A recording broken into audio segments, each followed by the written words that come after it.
Royals baseball from Kauffman Stadium after an exciting walk-off victory last night. The Royals are 6-1 on this homestand, and they go for a 3-game sweep over the Orioles this afternoon.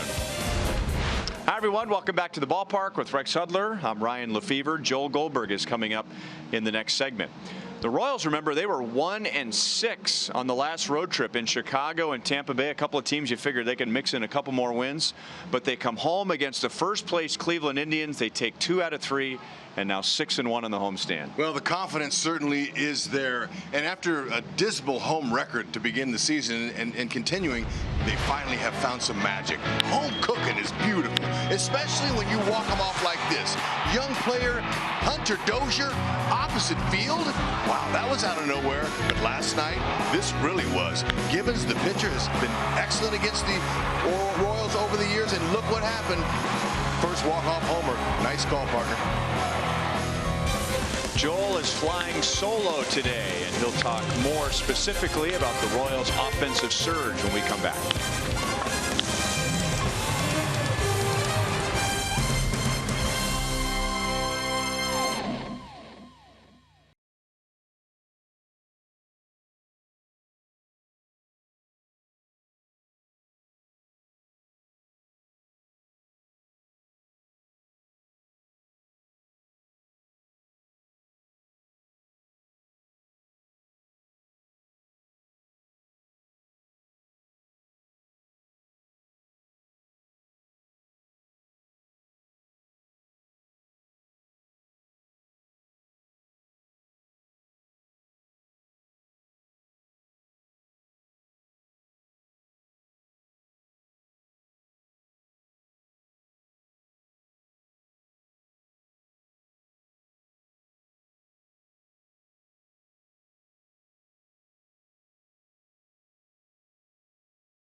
Really, I'm pleased with their game plans and the way that they're going about their at-bats. I don't feel like they're wasting at-bats. I don't feel like they're giving away at-bats. And the Royals looking to continue that offense. Comments from Ned Yost this morning about the progression of the young guys and also the fact that, hey, at some point, this struggling team had to get hot. The law of averages in baseball, but we are definitely seeing some of these young players start to mature before our eyes. Joel Goldberg flying solo here today out in left field. And to put this in perspective, June was probably the Royals' worst month. They won 5 games. They scored 2.3 runs per game. Or if you really look at it, 58 runs in 26 games. They have scored 46 runs in 7 games on this homestand. This has been the best stretch for the Royals all year, scoring 6.6 runs per game on this homestand, the .323 batting average. There you see the home runs, but it's not just the solo home runs, although they had some incredible back-to-back solo home runs to walk off the first game of this homestand. Last night, Witt with the walk-off after the Brett Phillips walk in the 9th inning. But they're also hitting .333 with runners in scoring position. So living and dying with the home run, not just that. They have been able to get guys on base and capitalize, and they have also had spectacular pitching, including a lot of the young guys. And Duffy, that next.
Right around the first pitch of today's game, but now that rain has been pushed to later in the evening.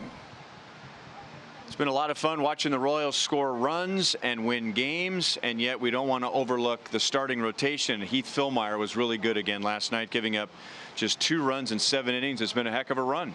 Starting pitching being the main currency in baseball, you got to have it to win, and it's been showing up, and that's the reason we're winning. These guys are all of a sudden found the confidence that they need, and they're getting the job done. Just a couple earned runs, or fewer 9 of the last 11.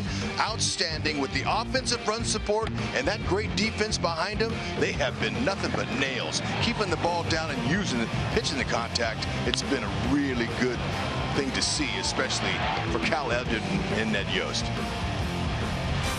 And today, Jorge Lopez gets the ball for the Royals, still going for his first win as a member of the Royals.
is brought to you by the Missouri Lottery. Every ticket played gets back to Missouri schools, so play it forward with the Missouri Lottery. And by Chevrolet, the most awarded and fastest growing brand the last 4 years overall. Find yours at your Kansas City area Chevy dealers. What a homestand. The Royals are 6-1. They're averaging 6.5 runs per game. They have hit 15 home runs, including a couple of walk-offs. Whit Merrifield won it last night, setting the stage for a 3-game sweep. The lineups and the first pitch are coming up next.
It was a huge surprise.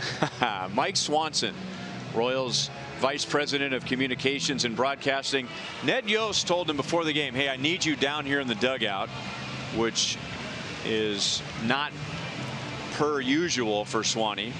And he was surprised as the Royals honored him. This is his 40th year in Major League Baseball. He got to throw out the first pitch. Ned received that.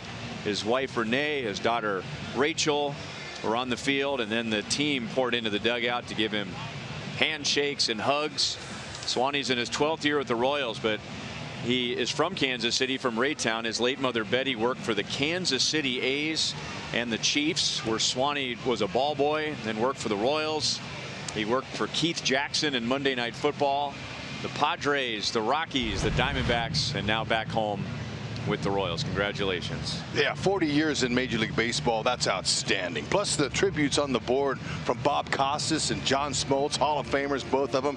Pretty special event here we just witnessed. Yeah, and typical of the Royals, that was first class.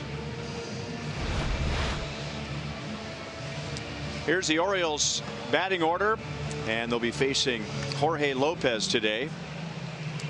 And no Tim Beckham in the lineup. He had 4 hits, 2 RBIs, and a home run. So he's out. Valera, Peterson, Joseph, all new to the lineup at the end of this 3-game series.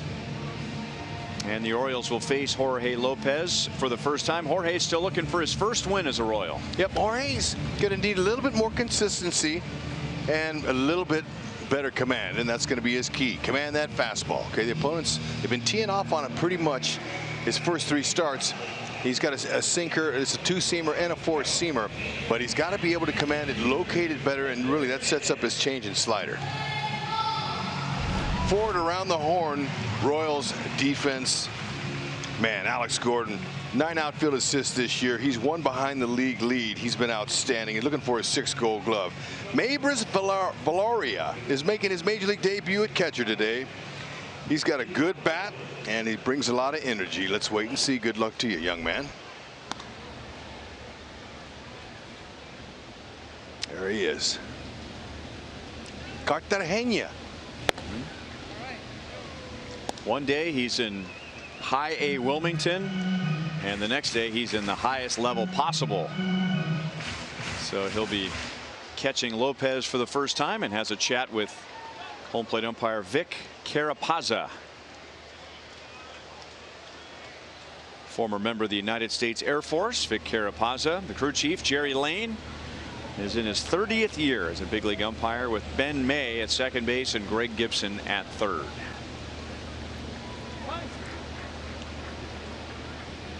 And Lopez with a fastball cut on and missed by Cedric Mullins, who opened the series with a home run against Brad Keller on Friday night. He had 2 hits, 2 runs in that game, and was 0 for 5 last night. Pulled off that fastball, and it's 0-2. He got a little stuff now. He'll go 92 to 95, 96. Average right around 94. Keep it on the corners. Now show him the spinner. A 3-pitch strikeout. Yeah, get him looking for the fastball. He commanded the first 2 pitches where he wanted, and now there's his finish. That 82, that is a straight down breaker. A beauty, tough to square up. Unless, of course, it's elevated. Joey Rickard will bat second today.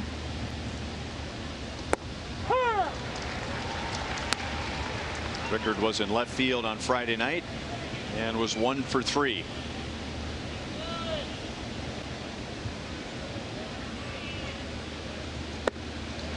Good slider. No balls, 2 strikes. 5 pitches and all strikes for Lopez, and the Royals want him to stay on the attack. If there's one number, HUD, that stands out for me, and Lopez starts with the Royals, over 19 pitches per inning. Yeah, you know what? He needs to, when he gets 2 strikes, he needs to finish guys. Don't mess around with them. Don't nibble or anything. And you're right. That's going to get him out of the game quickly if he continues to average that. It's way too high. Finish him.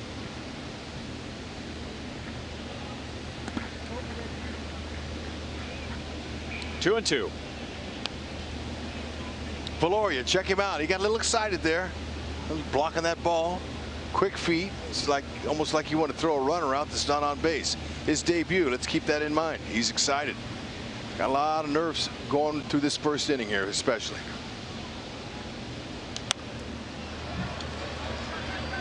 Back and just above us. By the way, I didn't mention this at the top of the broadcast. Happy birthday, HUD. Oh, thanks, Rhino. Appreciate it, man. Just happens to be September 2nd every year in baseball season. Some guys like yourself, we don't get to acknowledge you on the air because you're February, but happy birthday. How about that? Look at him snapping that breaking ball off. Rickard's looking back saying, wow, they've never faced this young man before, and they're seeing a nice slider.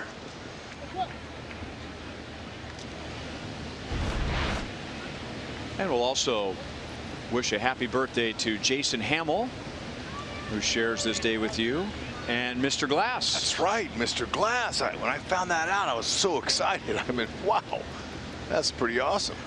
Have your birthday with those guys.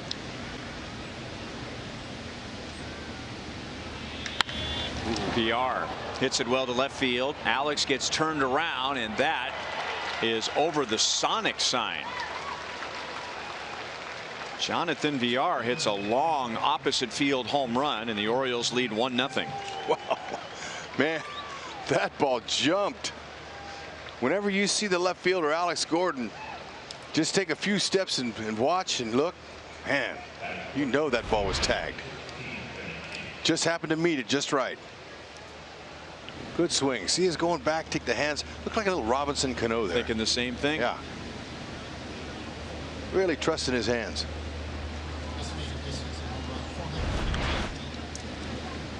And now Trey Mancini, he had a big home run in the 8th inning last night, which tied the game. And then the Orioles eventually took the lead, setting the stage for Whit Merrifield's walk-off. 1 ball, 1 strike.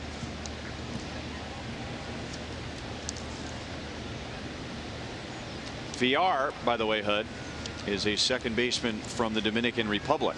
So it may not be coincidence that he has some of Robinson Cano's mannerisms. Yeah, because that swing from that angle, man, I'm thinking that's Cano in an Orioles uniform. That's his 11th. He's got some pop. 2 balls, 2 strikes. Statcast AI, powered by AWS. Man, 24 degrees. Anything under 30, line drive.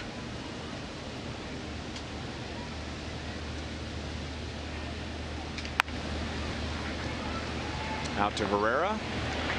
And that'll do it. So the Orioles hit a home run to take the lead. Whit Merrifield hit a walk-off home run last night. He will DH for the Royals today.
Won the first 2 games of the series, coming from behind, and man, what a homestand. 6-1. And in our Kubota Power Stats, the Royals have scored 5 or more runs in 7 consecutive games. So if they do that again today, they would tie the major league high this year, which has been accomplished by the Astros, the Cubs, and the Twins. Whit will be the designated hitter. Jorge Bonifacio is back in there hitting 5th. Adalberto Mondesi is out of the lineup. Alcides Escobar is at short, and Maybreeze Viloria will make his big league debut, batting 9th. And that's a fastball strike from right-hander David Hess, who is making his 15th start of the year.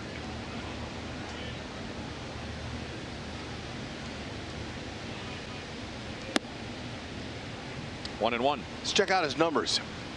He's not an overpowering pitcher. ERA is on the high side. Strikeouts 52 to 78 innings tells me he's not a strikeout type pitcher. So put him in play. That's the Royal style. But he does give up some home runs, though. He's allowed at least 1 home run in 12 of his last 14. Lay off the high heat. He's been really good there, only allowing 12.2% of line drive rate. So zone him down a little bit right there. That's well hit to the opposite field. Rickard is back, and he's got it on the track. That's the way you want to look him up right there. Or look him down, but look in that spot. The Orioles this year defensively have not been good, but minus 94 this season in defensive runs saved, and they've made the 3rd most errors. However, it's not Trey Mancini's fault. He's over there at first base for the 28th time. He just made 3 errors all year. It's pretty good.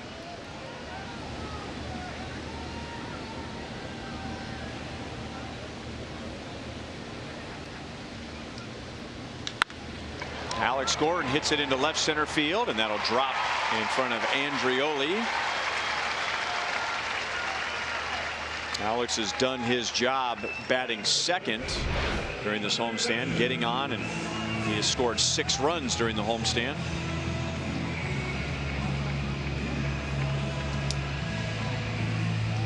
Good swing. Look at that. Solid, compact, leading with his hands, allows him to go to the opposite field. Putting on his little wrist guard now. It's actually a guard to keep him from jamming his wrist. Hunter Dozier with 1 out. Well located fastball.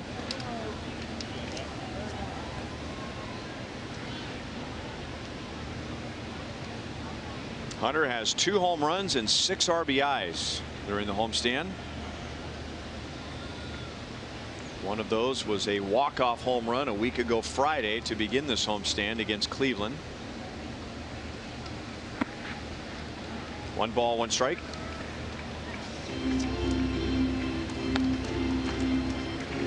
Before the homestand, we had spent a lot of time talking about how the Royals had been perhaps relying too much on home runs. They were hitting home runs, but they weren't scoring runs otherwise. And while we've had some dramatic game-winning home runs on this homestand, the Royals have had a much more balanced offensive attack. Peterson at third gets it to second, and then the turn by Valera is in time for an inning-ending double play. Looked like he got him.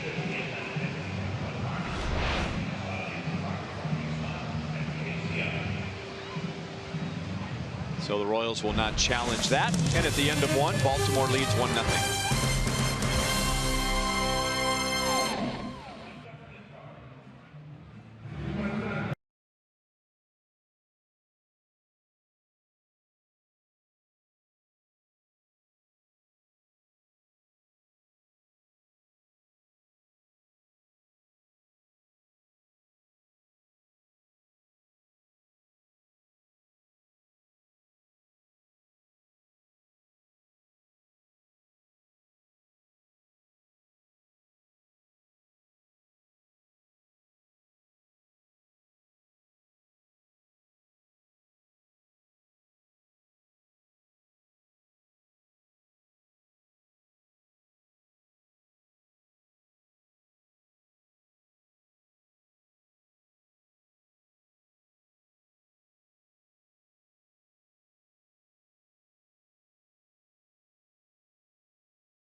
Maybris Valoria becomes the player with the 21st country or territory to play for a Royal. He is born in Colombia, first ever Colombian to suit up in a game and play for the Royals. Joel Goldberg back at Kauffman Stadium, and the 21-year-old has only played as high as A-ball this year. So, guys, the Royals really like him. They think that he's got a bright future. In talking to Cam Gallagher, I said, what'll be the biggest challenges for him today? And he said, the biggest challenge isn't what's going on now, it's all the preparation. He said in A-ball, they don't have all that technology. They don't have all the meetings. They don't have all the scouting reports. It's basically just get out there and catch. that happens later on. So he's learning as he goes, but a big endorsement from Salvador Perez, who said this kid is the future. I think he is going to be great. By the way, Salvi said he doesn't expect to play in the Cleveland series, but he hopes to be back next weekend for Minnesota. Thank you, Joel. That's it for Chris Davis. Nice talking to you. Yeah, how about that? Four-seamer, right down the middle. Davis, you got to go. And that's the second time he's had a 3-pitch strikeout. You got Mullins to open the game on just 3 pitches.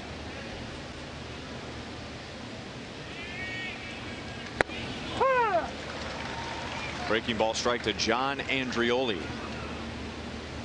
We got to talking, and I say we, members of the Royals or media that covers the Royals, and talking about when was the last time somebody was called up from A-ball, and specifically talking to Jeffrey Flanagan of MLB.com, who spent many years covering the Royals of the Kansas City Star, and one of the most famous is Buck Martinez.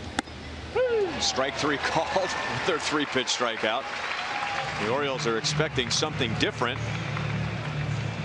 And maybe Lopez, with his pattern of getting ahead with fastballs and then going to the breaking ball, he's throwing them off in this inning. He is. We talked about fastball command being his key. So far, so good. Got some movement on that pitch, too. I like it. Valeria's framing ability back there. He looks good. And now Valera. So anyway, Buck Martinez was 20. Was called up from A-ball to the original Royals in '69. But there's actually been quite a few since then, and pretty recently. Royals fans might remember Jeff Granger, left-hand pitcher, in '93. Mike Sweeney in '95. D. Brown, an outfielder, in '99, and then Donnie Murphy, an infielder, in 2004. Royals called up to the big leagues from A-ball. Nice. Boy, now what a Valori's Maybreeze Valoria. Yeah, hey, look, you know what? That's amazing, really, if you think about that. And of course, you may not understand it, for a lot of us, we spend a lot of time. I spent 6 years in A-ball. And to get a call to the show from A-ball, that's like a country mile away. You're like, what? I got 2 more steps I got to play in before I can become a big leaguer. It's almost unheard of. Every time you say that, Hud, I think of John Belushi in Animal House. 6 years in A-ball? No, doesn't he say like 8 years of college down the drain? 7 years of college. Yeah, that's crazy. 7 years of college down the drain. Well, fortunately for me, it didn't go down the drain. Another called third strike on a fastball. Go ahead. Wow, man. In honor.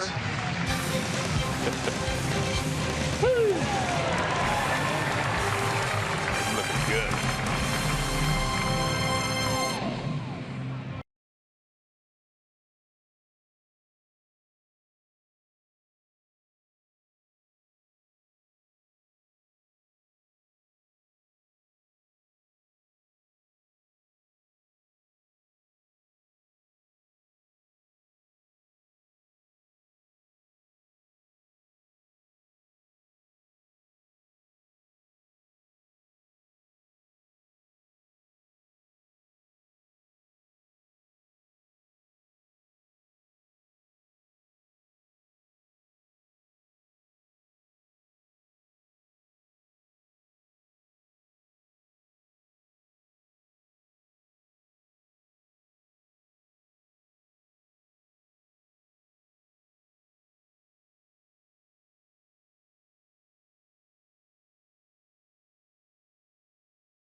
Ryan O'Hearn will lead off the bottom of the second inning, and it's time for our Kia drive to success. Royals have averaged over 7.5 runs per game against Orioles pitching this year. They have hit 12 home runs in the 5 games. Royals lead 3-2 in the season series. And a curveball bends in for a strike from David Hess to O'Hearn. Ryan has 2 home runs, 8 RBIs, and 4 walks during this homestand. 1 ball, 1 strike.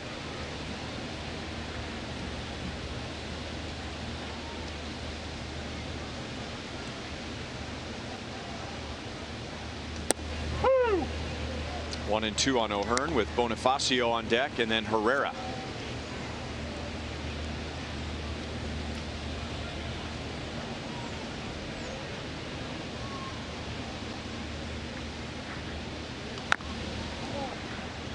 Still 1 ball, 2 strikes. Third game of the series now. The Orioles are not playing O'Hearn dead pull. First 2 games they were. And Goodwin too, for that matter. We haven't seen Goodwin come to the plate yet today, but we'll see if the Orioles continue to make some adjustments here.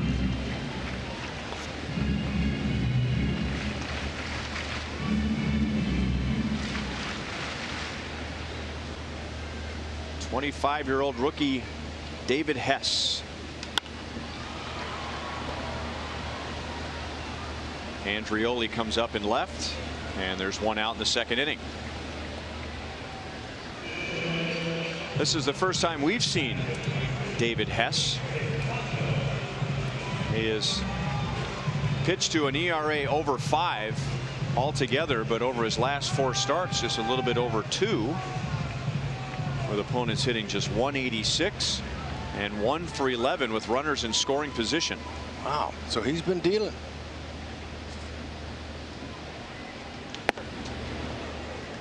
Inside to Bonifacio. He has hit .333 during the homestand. Trying to come in on Bonifacio the whole series.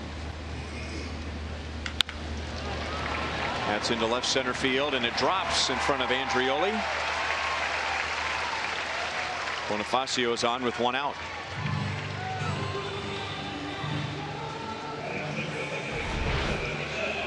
Being aggressive. That's in the outer half. He hits it off the end of the bat, but it dropped, and the bat stayed intact, didn't break.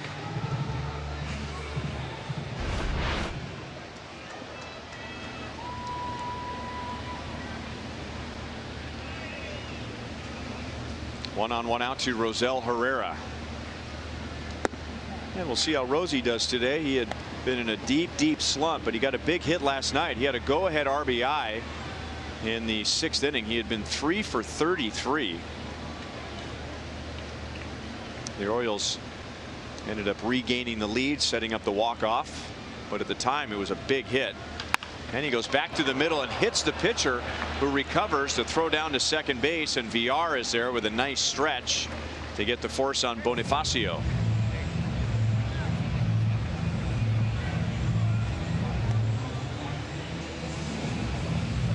That's a little bit unusual how that ball bounced right to Hess, kicked up for him. Not in the greatest fielding position, hit off of his forearm, looks like it. Bonifacio nearly got VR.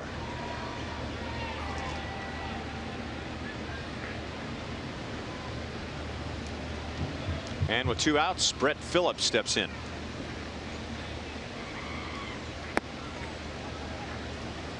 Brett's another Royals hitter who is busted out of a slump during the homestand. He was stuck in a 1 for 26. But now he's hit safely in his last 3 games. And he continues to play excellent defense. He is in center field today.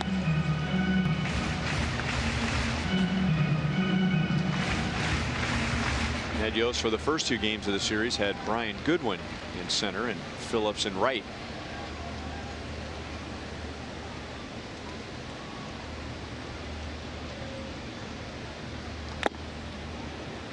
Foul tip, 2 balls, 1 strike. Future looks bright for this young man here, especially playing center field in a very spacious ballpark. The home run he hit to the opposite field last night, that was impressive, and I'm sure that Ned Yost and company made notes of that. That's not easy to do here. He's got some pop. 3 balls, 1 strike. Remember, if the Royals hit a triple in today's game, the Kansas City Honda dealers will make a $1,000 donation to the KC Urban Youth Academy.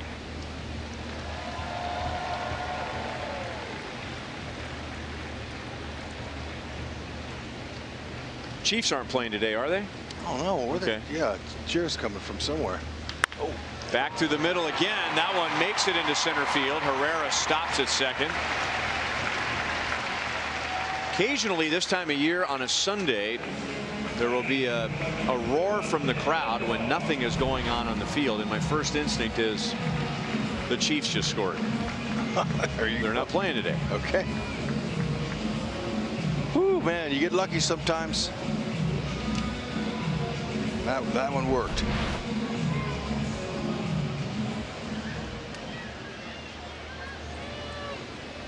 And now 2 on for Alcides Escobar, who has not played in this series, and he has just 7 at-bats during the homestand. He goes into center field, and that'll drop in front of Mullins. Here's Herrera around third, and the throw is up the line. And Escobar makes the most of his first at-bat in this weekend series, and he ties the game in 1. The Royals are wearing out center field, Hud. They sure are. It's nice to stay in the middle part of the field. They're getting their pitches and they're not missing them. And whether it's been a slider or a fastball, now that's elevated right there. And Esky not trying to do too much like that. Just pick up the RBI. Escobar will add to that 211 batting average of the runner in scoring position. Herrera coming out scoring his 16th run. Scoreboard just announced that this is Maybreeze Valoria's first big league at bat, so many fans stand and give him some encouragement.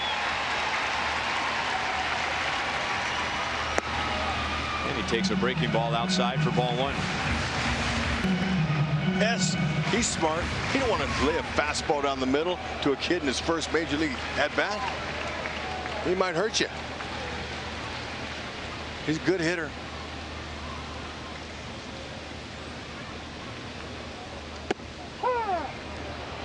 One ball, 1 strike.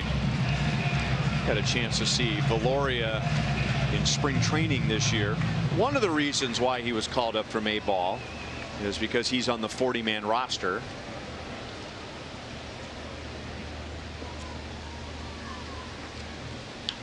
So that means that they don't have to make a roster spot for him. They don't have to remove someone else from the 40-man roster to bring him up. They can simply just bring him up after September the 1st. And he is the most advanced minor league catcher on the 40-man roster as far as the level where he was playing. 1 ball, 2 strikes. 2-2. Pretty good plate discipline from what I understand, and he can break. I watched his batting practice yesterday. He was pumping a few in the fountains out there. Got some power.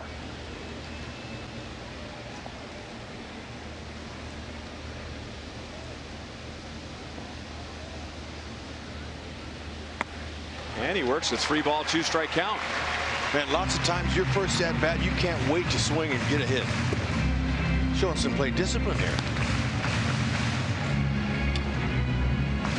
And now he and the Royals will have the added offensive advantage with the runners going on this next pitch. Hess doesn't want to face Merrifield with him loaded. He's got to come in there. Be ready to hit it. Little chopper to the right side, and Mancini takes it to the bag unassisted to end the inning. Alcides Escobar with 2 down singles home Rosel Herrera to tie the game at 1.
Ball brought to you by T-Mobile. And while Jorge Lopez has given up a home run in his first 2 innings, he has also struck out 5. Yep, just what our keys were before this game started on Lopez. Command the fastball, the rest will follow. He's done that so far early in this one.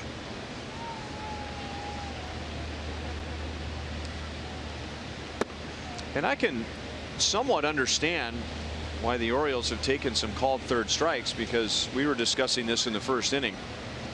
Jorge in his first 3 starts with the Royals, for the most part, has done a good job of jumping ahead with his fastball.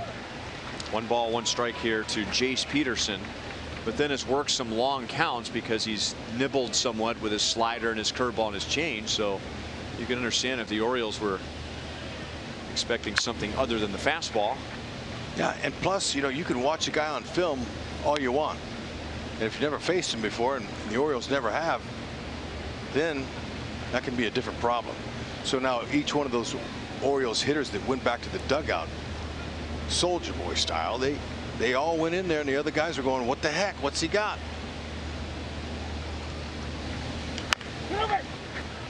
On the ground to O'Hearn, he will take it himself, and Jace Peterson is out number 1.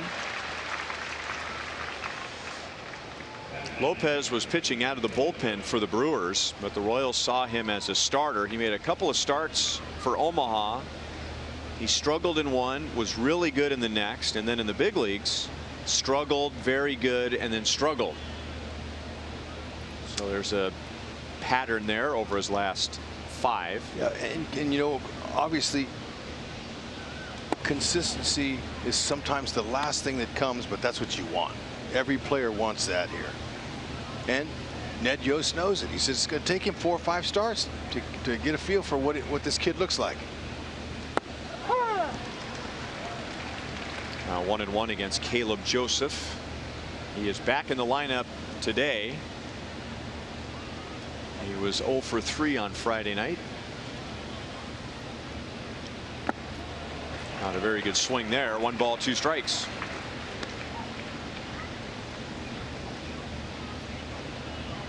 Now let's see what he does ahead in the count here with Joseph. As he stay with his fastball, which he used to get Davis, Andrioli, and Valera in the 2nd inning. Yep, man, the Orioles are not on the same page with Jorge Lopez at all. That is Jorge's 6th strikeout, and the last 4 have been called third strikes on a fastball. Well, look at the movement. That's the reason it's locking up some hitters. Look at that. That's tremendous bite on that fastball. Hair, teeth, whatever you want to call it. Those are all terms they use for a fastball with movement.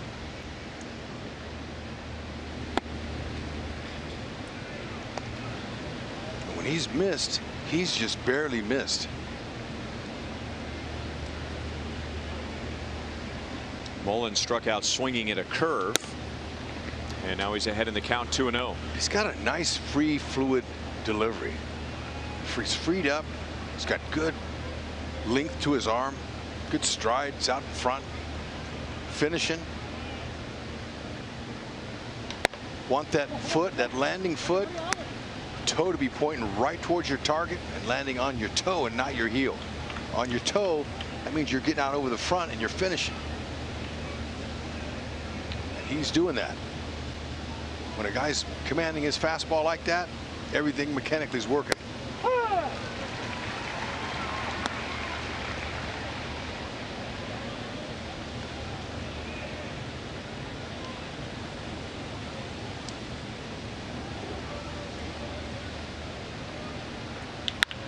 Mullins grounds it out to O'Hearn. 3 up, 3 down. And Lopez has set down the last 7.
This is Dr. Michael Wilkins, who has been practicing medicine for more than 50 years. He retired in 2007 from public and private practice, but decided he wanted to keep working, and currently runs the wound care clinic at the VA Medical Center. Dr. Wilkins has been largely credited with starting the process of de-institutionalizing people with developmental disabilities that led to a national movement. And he's sitting in the Buck O'Neil legacy seat at today's game. Yeah, Doctor, way to continue to be a leader. Thank you for your service.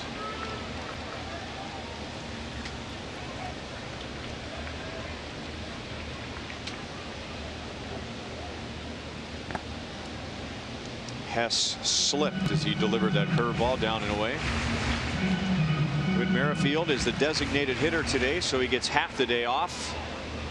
That's where he ranks in 4 categories in the American League. So you can add a hit, his 161st. And if he gets another hit today, he'll have a career high 47 multi-hit games.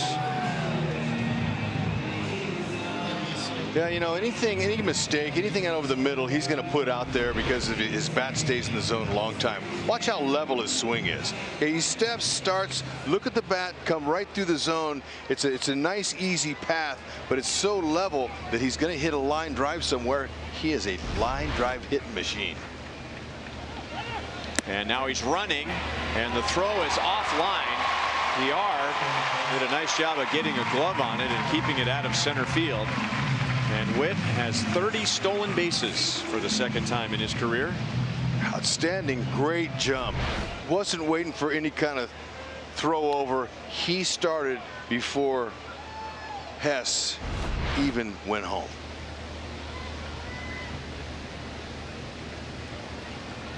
And now 38 stolen bases for the Royals, tying the Rays and the Indians on our Toyota League leaders. Those are the major league leaders. And the Indians are next up for the Royals. Pickoff play at second base. We'll see the Indians Monday, Tuesday, and Wednesday. And then the Royals will be in Minnesota next weekend. Supposed to be some nice weather in Cleveland, at least temperature-wise, in the 80s.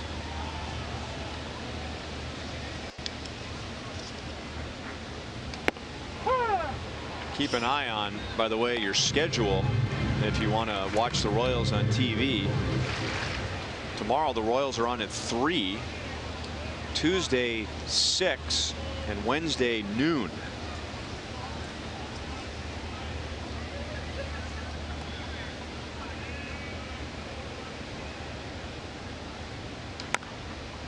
Alex is trying to pull one to the right side and get Merrifield over to third. 1 ball, 2 strikes. Yeah, that's what the situation calls for. Every time a hitter comes to the plate, there's a situation. And you want to do it. Nobody out, runner at second base, get him over. Not that you can't get him over if you on a hit to the left side, but you just hope it goes through. Runner can't advance this easily.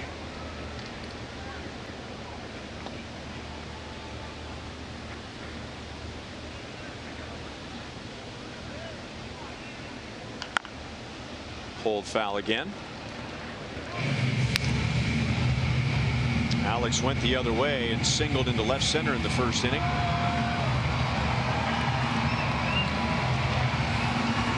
Jonathan Villar homered in the first for Baltimore, and Alcides Escobar drove in Rosel Herrera for the Royals in the second.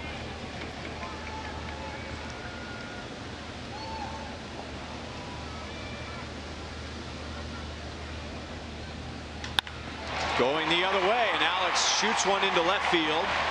Witt stops at third, and Alex Gordon is 2 for 2. Great swing. But just what I was talking about before, when you hit it to the left side, the runner, it's not as easy to advance. As Witt, he'll freeze with nobody out. He froze because he didn't want to get caught on the line and doubled up, so he wasn't able to score. But still got him over. That's a nice job.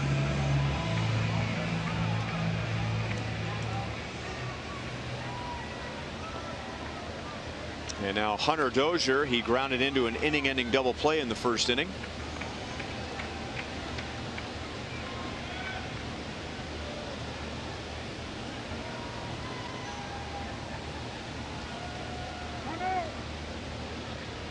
Been watching Dozier a lot this year. Take a huge breath before he steps into the box and exhales. And then what that does is allows you to react quicker. Lets your muscles relax.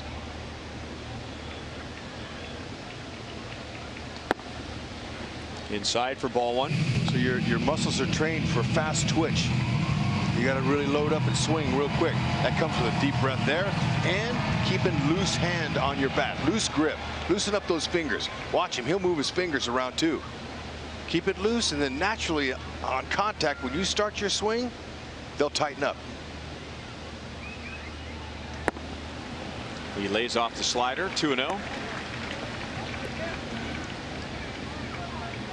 Hess is trying to get him to pull another ground ball into a double play, and the double play in the first inning was 5-4-3. 2 balls, no strikes.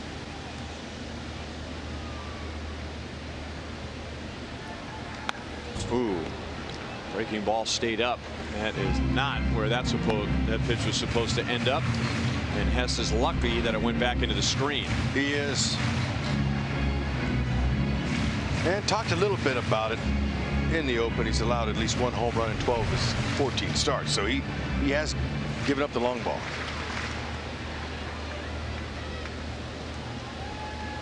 Nice wind blowing to left field today here at the K.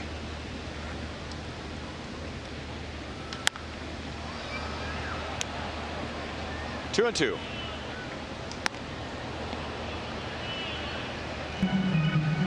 Blowing out toward left. The wind is coming out of the south, so we're still warm. 87 degrees on our way to 89. 87 tomorrow, then 85, 82, 80, 79, and 78 into next weekend for high temperatures.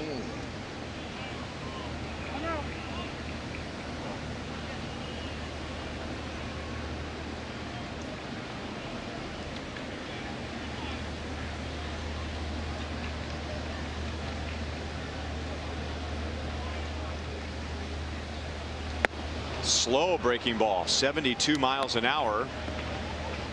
And Hud told you in the first inning, Hess is not a strikeout pitcher, and that's his first of the day. Yeah, when you slow it down like that, you certainly are going to have trouble with it. Ladies, join us on Friday, September 14th for our annual Girls Night Out at the K, presented by Kansas City area Chevy dealers. The first 10,000 ladies through the gates will receive a Royals Ladies canvas bag. Buy a VIP package to also receive an exclusive Royals charm bracelet. Purchase tickets at royals.com/Girls Night Out.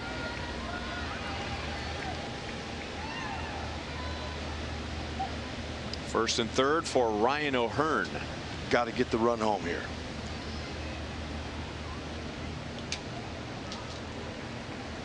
And that'll get a run home. Yeah, and it'll get Alex Gordon into scoring position. It's like they were listening to you, Hud. Yeah, you know what? Don't have to get it in that way, though. Don't give it to him. Hess, he threw that ball away and then took off to back up third base. Now he's got his heart rate worked up a little bit here. Now, I don't know if he's thinking Alex was going to third, but check him out. He's going to turn and come back up the bag. But Mancini had two chances, slim and none.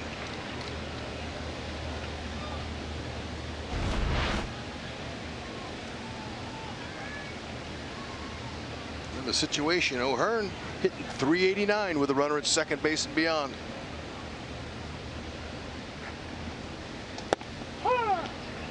Oh and 1. Ryan flied out to left field in the second inning.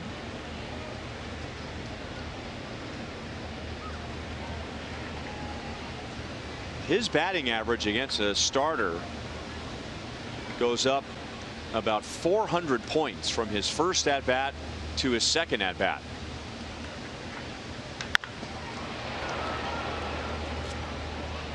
Oh and 2.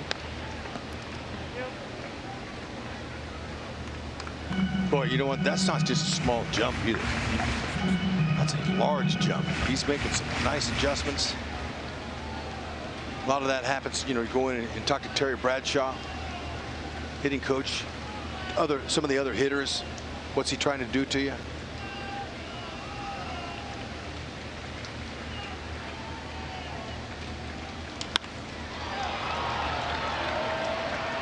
Gordon goes back to second base as Mullins makes the play. Now Alex digs for third, and he slides in safely.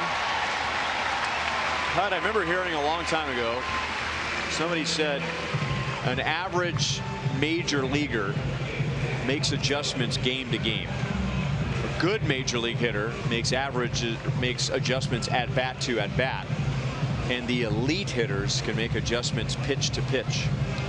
There's a lot of truth to that, that's for sure.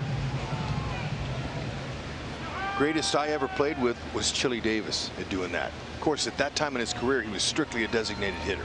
So that's what he did. He studied the hitting, and no wonder he's an outstanding hitting coach now for the Chicago Cubs.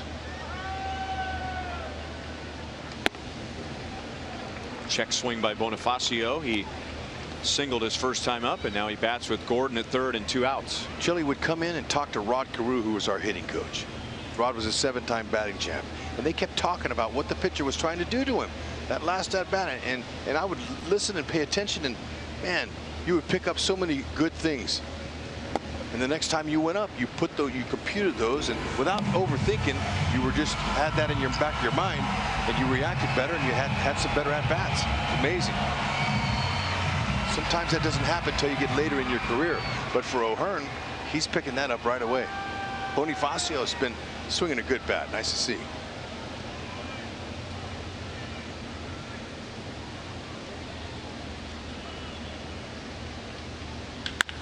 That's well hit. Deep left center field. Andreoli is back, and it's off the track and up against the wall. Gordon scores, and the Royals have 2 in the 3rd inning, and they have a 3-1 lead.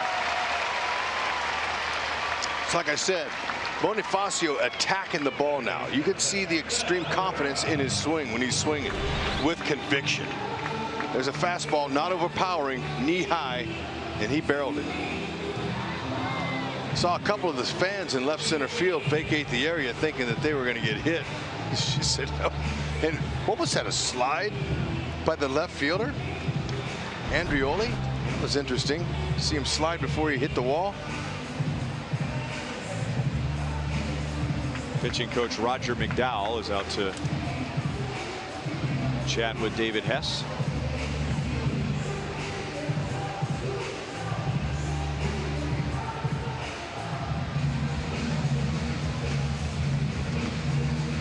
So Bonifacio is 2 for 2 today, and he is 8 out of 20 on the homestand, and he was in a deep slump.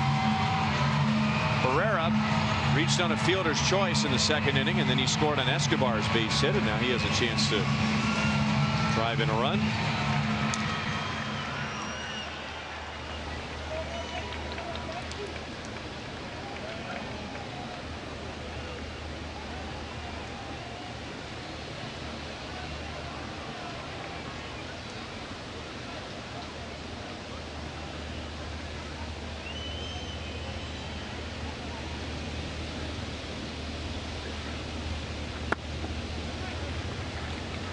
Low for ball 1.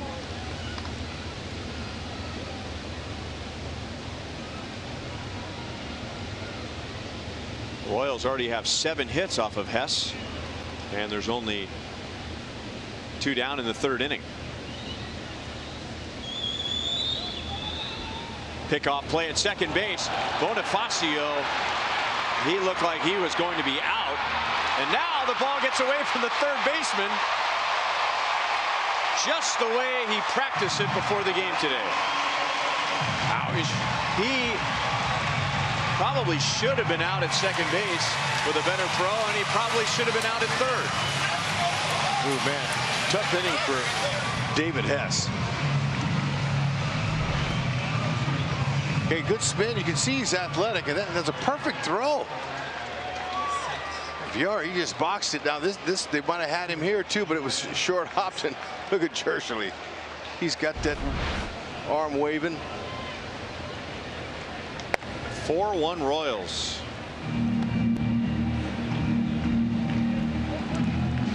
So there are 2 errors on the play. The first by Hess, which is his 2nd error of the inning, and then by the shortstop VR, and that allowed Bonifacio to score.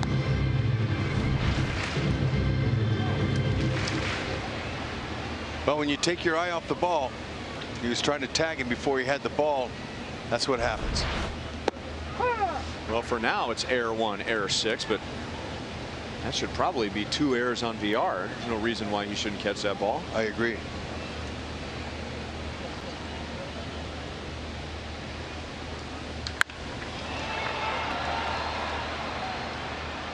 Andreoli makes the play in left field, and that's the inning. 3 runs, 3 hits, 3 errors. An RBI by Jorge Bonifacio mixed in, and the Royals lead 4-1.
The Orioles make 3 errors, and the Royals score 3 in the 3rd inning to take the lead. Quality family time at Kauffman Stadium has never been easier with Family Fun Day Sundays presented by Academy Sports and Outdoors. Enjoy pregame activities for the whole family, including face painters, games in the outfield experience, and pregame autographs with signature Sundays. And then, of course, after the game, kids under 14 can run the bases in the Kansas City Zoo Fun Run.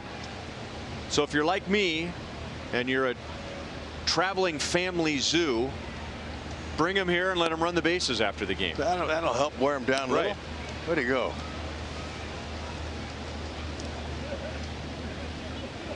Rickard is one of 6 strikeout victims against Jorge Lopez in the first 3 innings. 2 balls, 1 strike. And the last 4 have been called 3rd strikes on fastballs.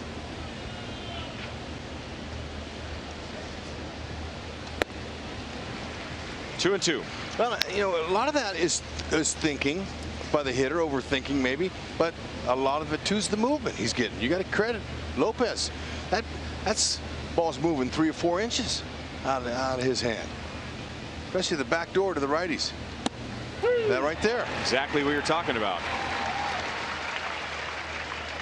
Wow. 7 strikeouts, and now the last 5 have been called 3rd strikes on fastballs. Mo lottery replay shows you the backdoor action he's getting right there. Beautiful.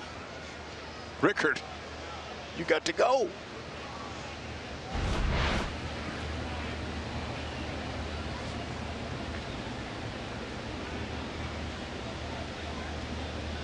And now Jonathan Villar, who hit an impressive opposite field home run against Lopez, and he is the only man to reach.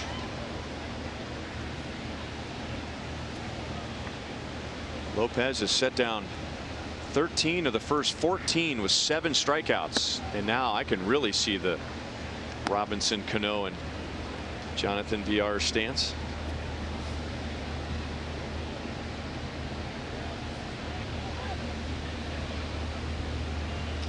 Almost identical. Wow. And we can see it in his swing. Phillips is back. He's got it. And he was working the sun. Right at the very end there, you could see the reflection. So for a moment there, he had to battle the sun, and now he's looking back up to recalibrate. Yeah, he barreled it.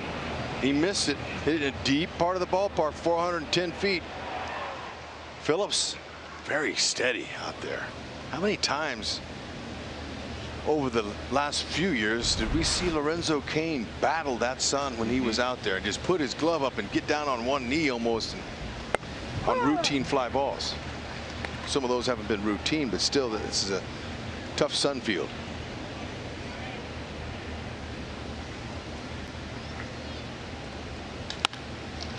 That'll be down for a base hit. Trey Mancini is on with 2 down.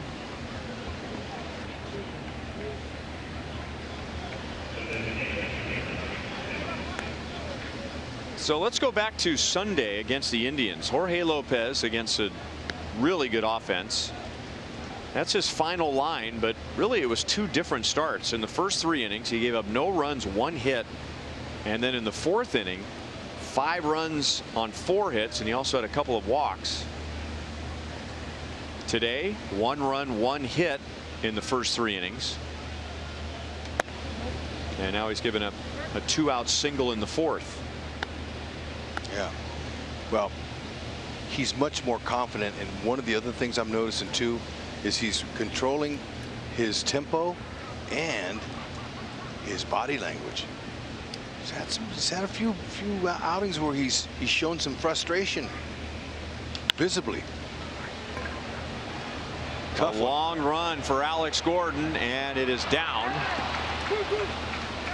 Yeah, there's just no possible way for that one. That was hit in a perfect spot. Alex was playing fairly deep, because you have to respect Chris Davis at his opposite field pop. They both were looking at each other, and when that happens, it's a knock. Tweener in between them.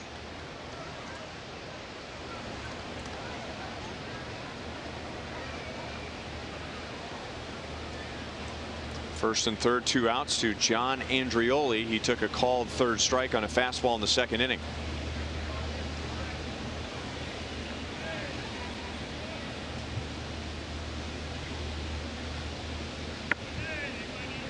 Down and away, ball 1.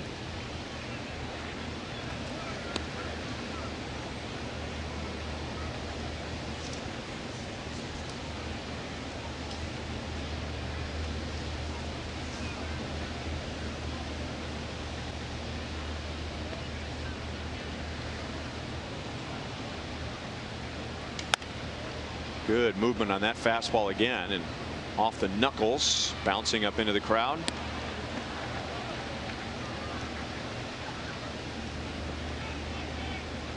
Look at Valoria back there. He's saying, you know what? I'm going to help guide this young man Lopez through this and hopefully get him a win. His first win as a Royal. Although Valoria is 4 years younger than that young man Lopez on the mound. That's right.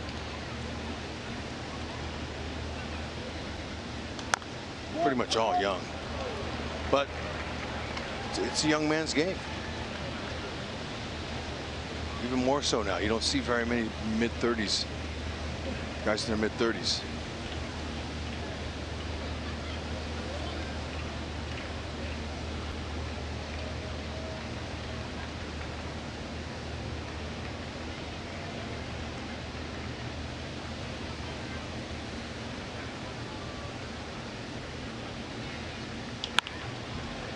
Foul off of third.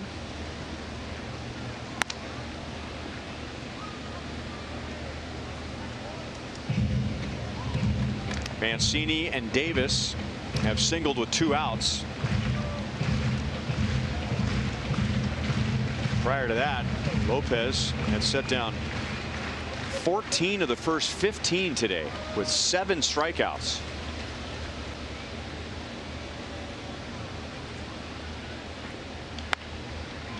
Poked foul and still 1-2. Pretty nice job there. Was that a catch? Sure was.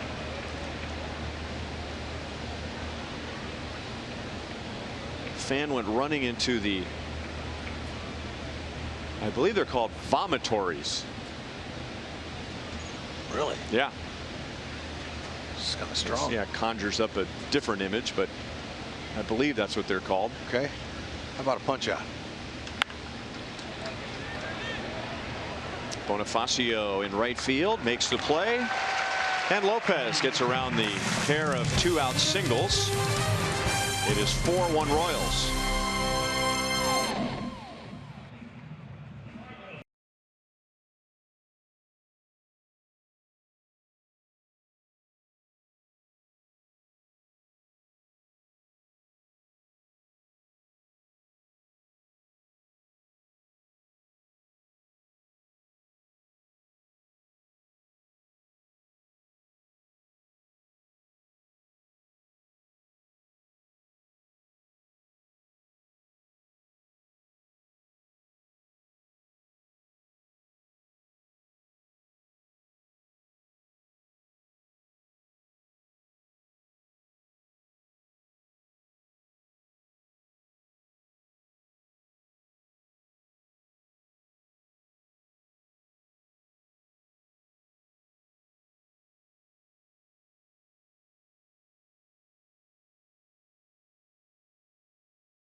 Sports Kansas City is brought to you by Steel Outdoor Power Equipment.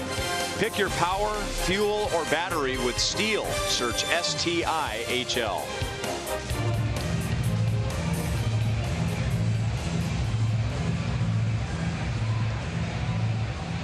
Jim Palmer, Baseball Hall of Famer, Orioles great, and television analyst. Now, he won 176 games from 1970 to 1979. That was the most in the 1970s. 0-1 on Brett Phillips, and that leads into our sprint trivia question. Name the major league wins leaders of the 80s, 90s, 2000s, and 2010s. And we added a rule during lunch today, Hud. Oh, you did? Yeah, that's a lot for just 3 strikes. Yeah. So almost like a replay challenge. 2-1 on Phillips. We have our 3 strikes, but for every one we get right, we get another strike. Okay. I'm all for that. Or I should say we get one of our strikes eliminated. Good. So if we're at 2 strikes and we get one right, then we're down to 1 strike. Okay. Got that? I appreciate that. Okay. So now the questions just get harder and harder now. I mean, that's Sort a of. tough question right here. Wow.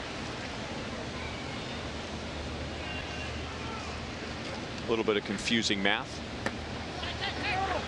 Phillips assumed that he swung, so he's running, and he's out on a close play. That, even if he's out, Hud, that is a heads-up play by Brett Phillips, because at worst, he doesn't swing and he has to go back, but he just assumed that he went, so he started running. Yeah, he did it, and I think he beat it. I think he beat it. Yeah, he beat it by plenty. And if the connoisseur of replay, Bill Duplessis, gets, if he's going to replay it, you almost know that's a 85% chance it's going to be overturned. He's been good. I mean, he's been great on his replays this year and last year.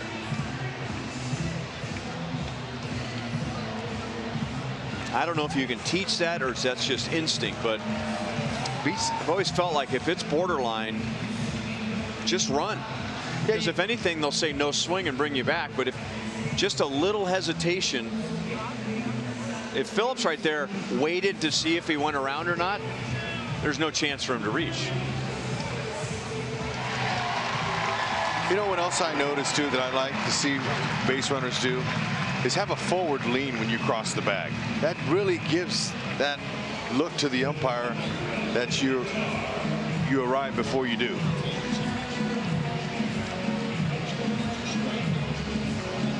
Let's go to Joel. Well, I was talking, guys, with Danny Duffy this morning, because we talk all the time about Bill Duplessis. Ned talks about him. He even said Vic Carapazza, the umpire last night, said, man, your guy is really good. I said, Duff, do guys in the clubhouse know? And he said, absolutely. When he wins a challenge, we're all jumping up and down yelling, Dupley, Dupley in the dugout. He said he absolutely is the best. We love him. Bottom line, they think he's a great baseball. Oh, that is a great baseball play. A hit and run executed perfectly by Alcides Escobar. So the break with the overturned call, and Escobar did not have a great pitch to execute the hit and run, but execute he did. This is how a hitter forces the ball to the right side. That pitch was 3 inches on his hands inside. How's he going to do that? Well, very masterfully. Beautifully done. Look at him. He's showing you right there the replay how he did it. Pulled his hands way in. Row, row, row your boat. Yeah, look at that pitch now. Where is it? It's about 2 or 3 inches in. That's nice. That's the Royals' way of baseball there. Look at that. He almost was off his feet trying to hit that ball to the right side. And when you do, more times than not, you get that runner to third base. Way more times than not. That's what it's all about. Valoria can drive in his first big league run. He got the count to 3-2 in the second inning and then grounded out. He has Phillips at third. Yeah, that's really hard to do what Escobar just did.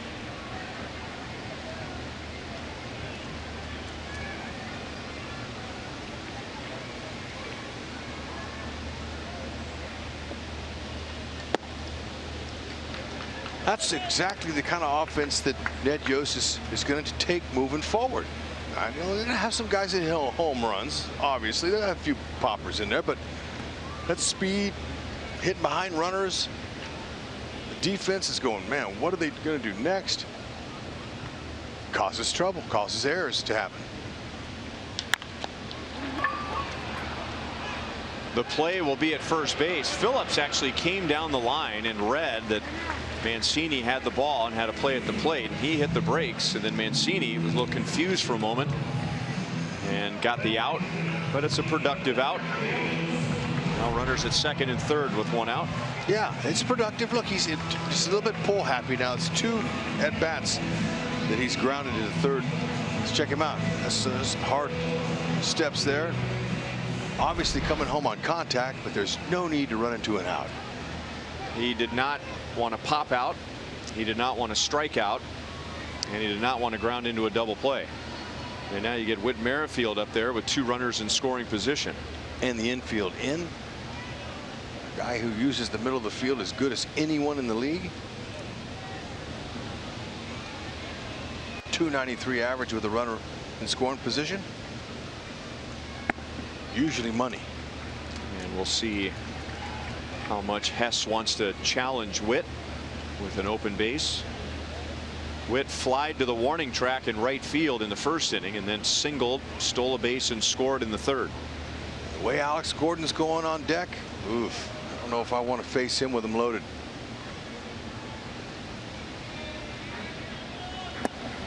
Almost got him on the knee. The pressure style of offense works.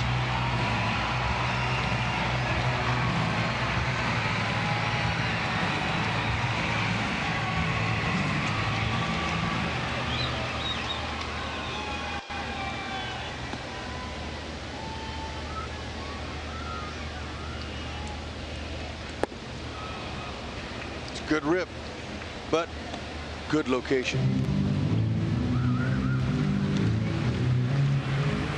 Sean Gilmartin just starting to warm up.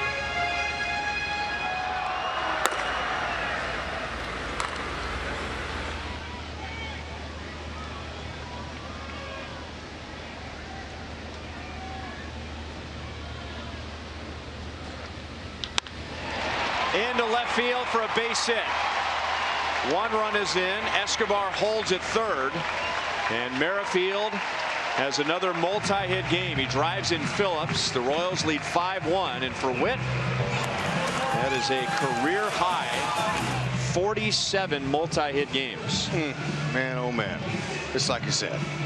He's gonna as level as his swing is, he's gonna put that ball in play, and he's multi-hit, 2-hit Whit. Back at it again. And who in the world would have imagined this in the first half when the Royals were struggling so badly to score runs? They have tied the longest streak in the major leagues this year, scoring 5 or more runs in 8 straight games, joining the Astros, a first-place team, the Cubs, a first-place team, and the Minnesota Twins. Wow. You know, no wonder the fans here are happy. Last night, walking out of the ballpark, I was hearing "Let's Go Royals" chants in the parking lot. I mean, the fans are loving this way these teams playing right now. They are playing outstanding baseball, and winning's contagious, and they're having a good time doing it. The style of offense is welcomed, and teaching this method throughout the Royals organization is going to be beneficial down the line when they get to the next playoff run, because they can score runs without the benefit of a long ball.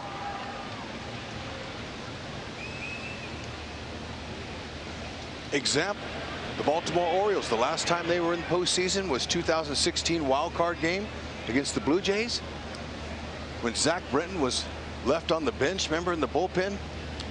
The Orioles, they only managed 2 runs in 11 innings, and it was because they were waiting for the swing for the fence. They're waiting for the homer, and if it doesn't happen, you don't win.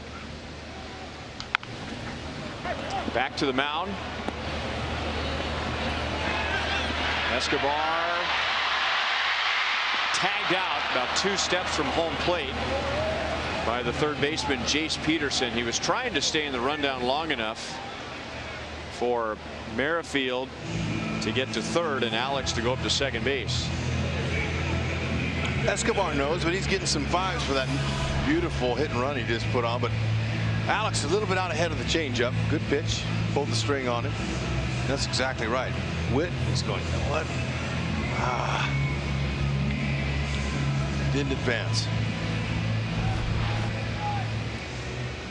Usually that's long enough, and especially when you get the third baseman committed to run him down like that, that leaves third base wide open.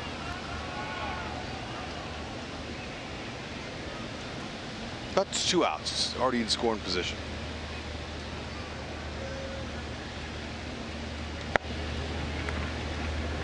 Dozier struck out on a curveball last time up and tried to jump on a first pitch curve there. He is 0 for 2. Royals have scored in each of the last 3 innings.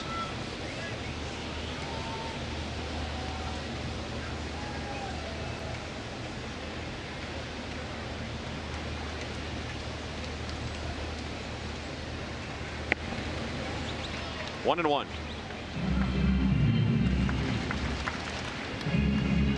The left-hander Gil Martin is ready to go in the bullpen with Ryan O'Hearn on deck, and David Hess had an 8-pitch first inning, but it's been a grind since.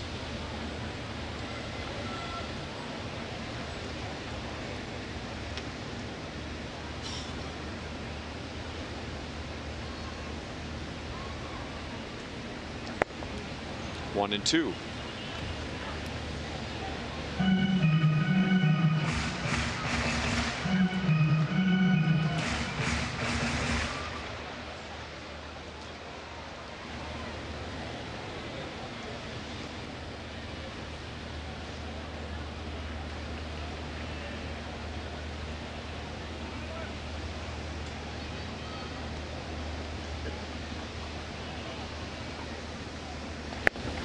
Two balls, 2 strikes. Have you been contemplating our trivia question? No. No. I've been taken by the outstanding hit. You just seem to be deep in thought over there. No. I'm just waiting for Dozier to hit one out of the park. Blow this game wide open here.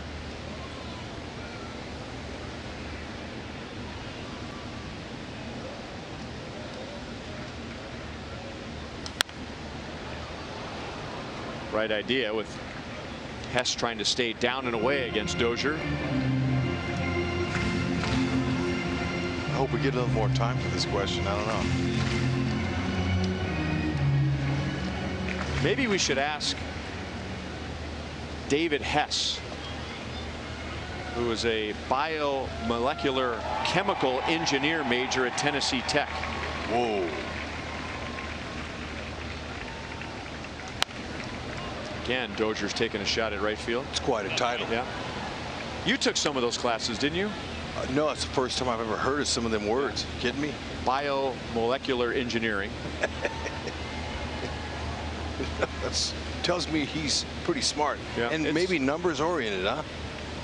It's the application of engineering principles and practices to the purposeful manipulation of molecules of biological origin. Come on, Hud, everybody knows that. That's a little bit deep for me. Oh, just inside. 3 balls, 2 strikes, and now Merrifield at second and Gordon at first will be running. Remember Craig Breslow, the lefty? I went do. to Yale. I think he was biomolecular engineering major. Molecularly inclined. Molecularly. I can't even say it. Oh man, Dozier. 69 miles an hour. I think the one that got him was 72, and so Hess pulled back even more on that one. Trying to. That was almost ephus status. Woo. That'll disrupt your timing there. 92 to 69.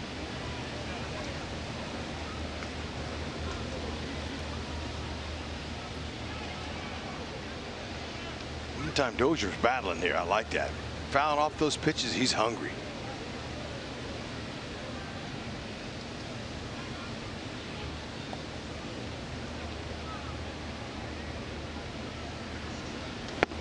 Got him. 78 miles an hour.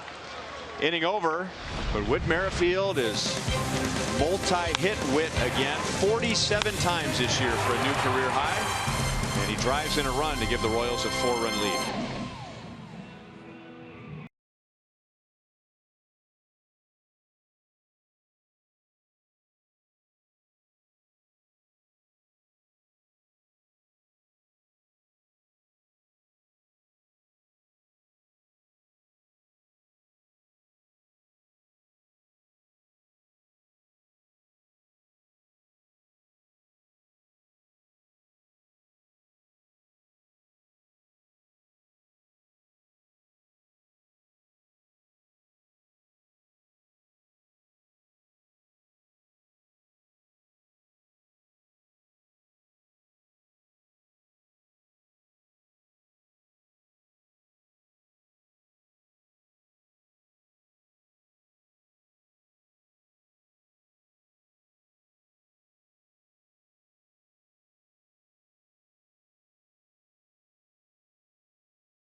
Now the Royals have been pitching well lately, especially in the starting rotation, and now they have some more good news. Our University of Kansas Health System injury report update. Eric Skoglund had a rehab start with Omaha last night and gave up no runs, 3 hits in 5 innings, no walks. So perhaps we'll be seeing him soon. I believe the Storm Chasers play their final game tomorrow. Okay. It's coming up. Tuesday, maybe? I don't know. This week, anyway. Jorge Lopez has a 4-run lead.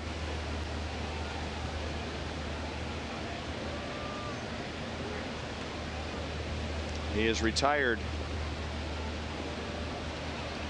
12 of 15 with 7 strikeouts.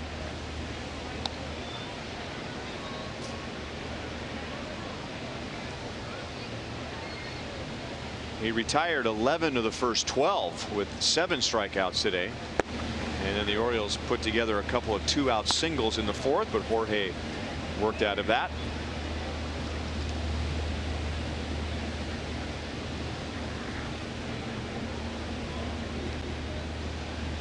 He'll get Valera, Peterson, and Joseph. 2-1. And we were talking about Jorge being more pitch efficient today, and so far so good. And now he gets a ground ball out to Herrera. 1 out, and Valera is 0 for 2. Fans create moments you'll remember forever with the Royals Memories program. Download the MLB Ballpark app now and choose from unique experiences that give you access to the field. Watch batting practice next to the pros, deliver the game ball to the mound, or take in a fireworks show from the outfield grass. See full list of experiences on the Ballpark app on your mobile device. All memory makers.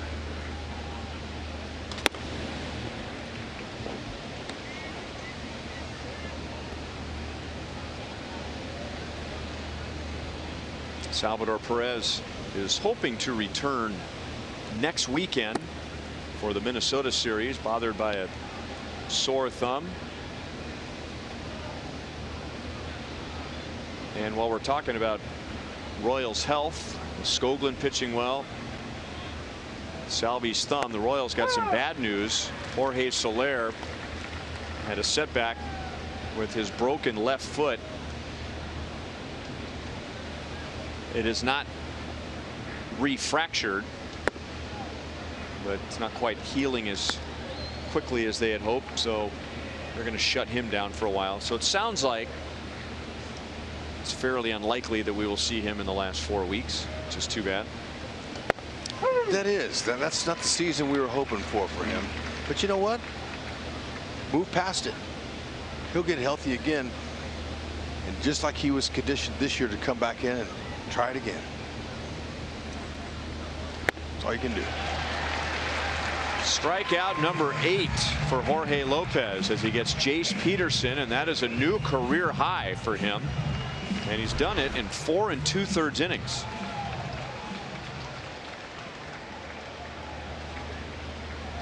Slider is looking good. The reason is because his 2 and 4 seam fastballs are being commanded like he wanted. Look at that. Makes it look better. Those hitters are up there looking for that fastball today on Lopez. And then when they're looking for it, here comes the slider. That's the whole name of the game. Tricking the batter, upsetting his timing, throwing strikes. Heck, look at his pitch count. Pitch efficiency, much better. He is qualified for the win. Royals lead 5-1.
Jorge Lopez has gone 5 innings. He has given up 1 run, 3 hits. He has a career high 8 strikeouts.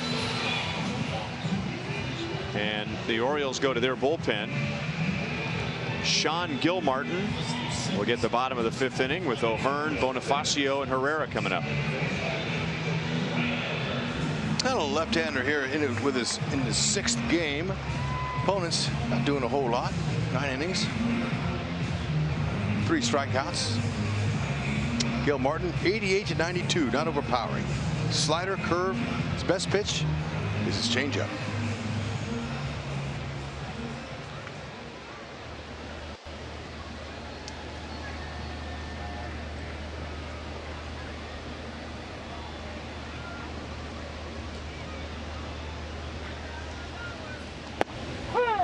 Breaking ball in for a strike to Ryan O'Hearn. He is 0 for 2 with a couple of flyouts.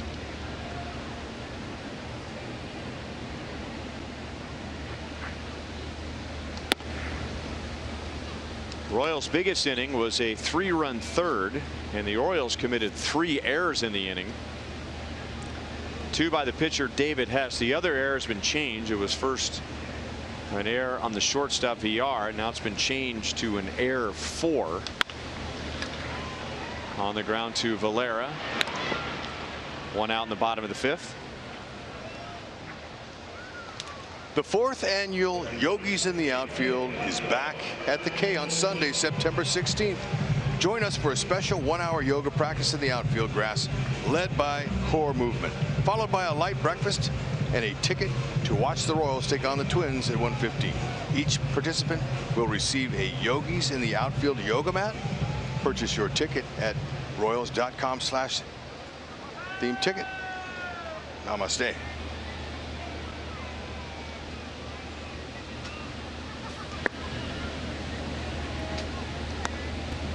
I bet Fizz will be out there with his yoga mat. And if they're giving I'd take that bet. If they're giving a free yoga mat too for him, believe it, count him in.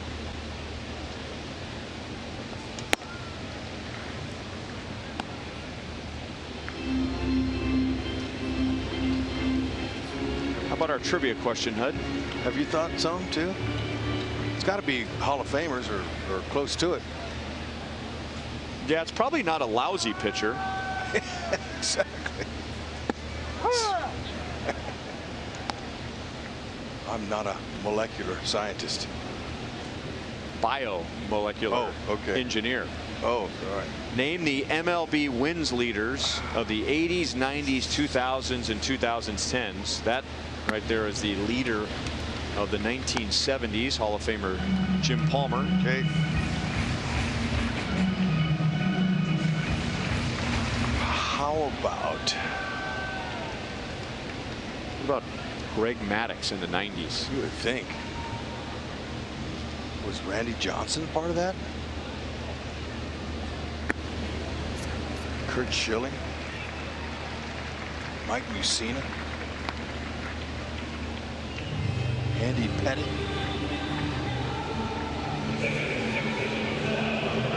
What about Kershaw in the 2010s? Okay. How about Jack Morris? In the 80s? Yep. Tigers, 84. He was a rock star. Then on with Minnesota. That was in the 90s. Okay. Minnesota and Toronto was the 90s. Okay, so that was early 84. So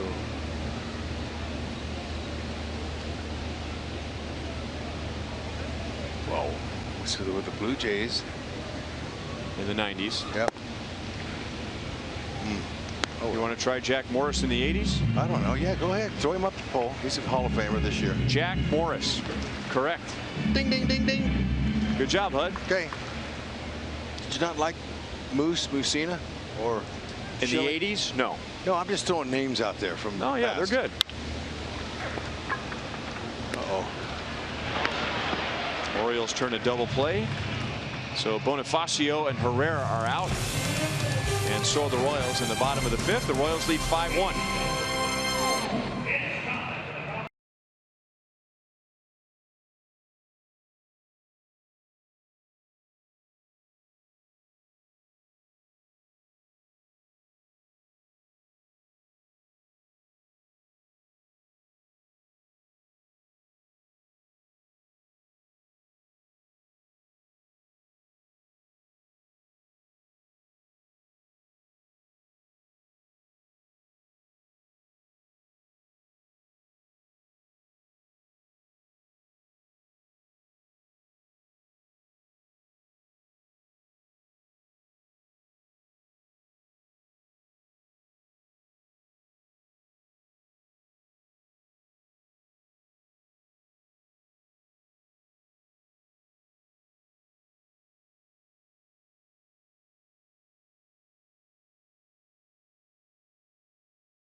Coming up on September the 11th, Fox Sports Kansas City presents our annual This One's For You broadcast honoring our armed forces. This year, we've joined forces with the USO and the Royals for something special. George Brett, Brett Saberhagen, Reggie Sanders, and Mike Sweeney, along with Joel Goldberg, will meet deployed troops in the Middle East, including the Missouri National Guard 35th Combat Aviation Brigade out of Sedalia. That's coming up September the 11th here on Fox Sports Kansas City. You know, they couldn't have handpicked any better crew to go. Those guys are all, you know, people, persons. They love fans. They love to tell stories. That's going to be a fun time for them, and especially for us on our broadcast. Ooh, hit well. Mullins lines to Phillips. He is 0 for 3 today. And that's the first time that Jorge Lopez has gone 5 1/3 innings as a big league starter. So he has a career high in innings and in strikeouts today. And we have 2 outs to finish our trivia question. What do you think about Greg Maddux in the 90s? It has to. Greg Maddux. Correct. Ding, ding, ding, ding. Okay, we got two for 2. Have we struck one? So we need the 2000s and the 2010s. Ooh, man.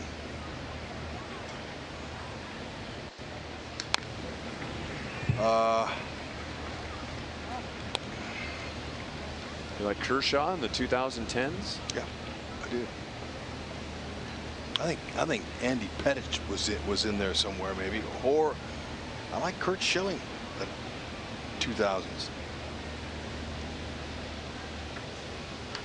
No. Go ahead, throw Kershaw up there. Clayton Kershaw, strike 1.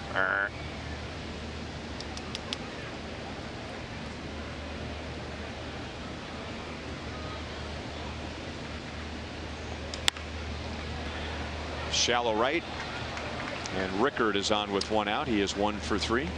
We didn't go with Clemens. Yeah, I would think of him more as a mid 80s through the 90s guy. So you're talking about someone who had played most of the 2000s. When did he retire? It's been a while, right? I know.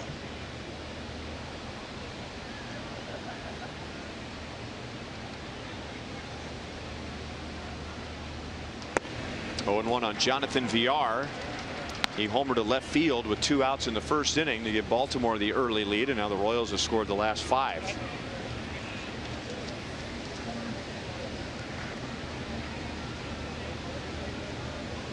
Justin Verlander. He was a rookie in 06. He was rookie of the year in 06 when they went to the World Series.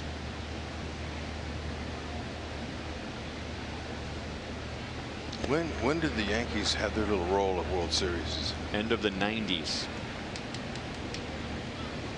When did Pettit retire? 5 years ago. You think he's the 2000s one? I'm thinking maybe.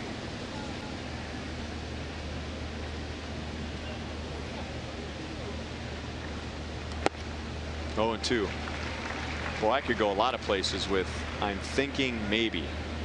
Okay.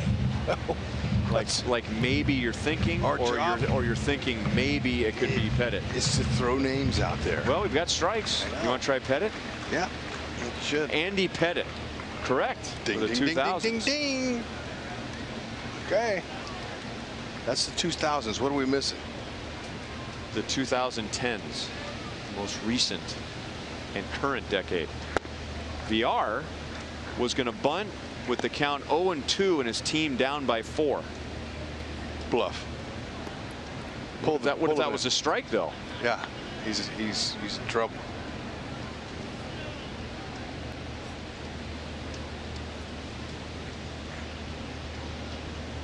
I would think somebody in his dugout, at least one person went, huh? It's a guy who hit a home run and is flied to the warning track in center field. That's still unusual. He might have been listening to our questions up here, trying to help us out, but he's certainly not what he wants to do.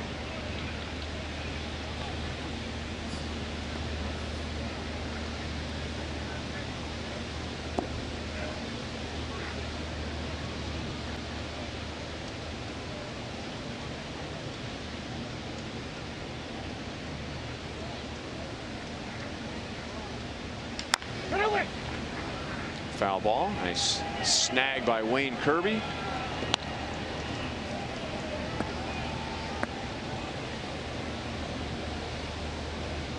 You know, he's won a lot of games this decade, and he's won a Cy Young. Is Rick Porcello, but he's also had some bad years. I mean, he's had a couple seasons where he's lost a ton of games. Started with the Tigers.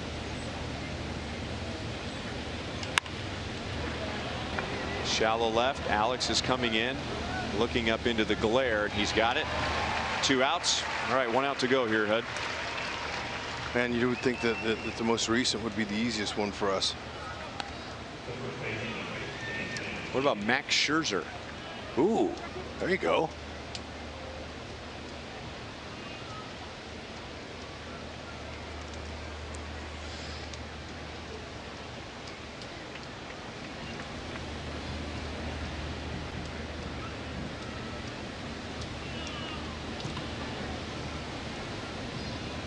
Felix Hernandez. Runner goes, and Valoria didn't quite get him. Ooh, man, how about the nice little pop time, though? It looked like he got rid of it quickly. Got it down there on the line. Good throw. That's an excellent jump.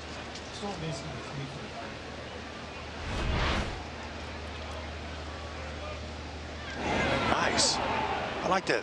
That was really a good angle to throw Valoria.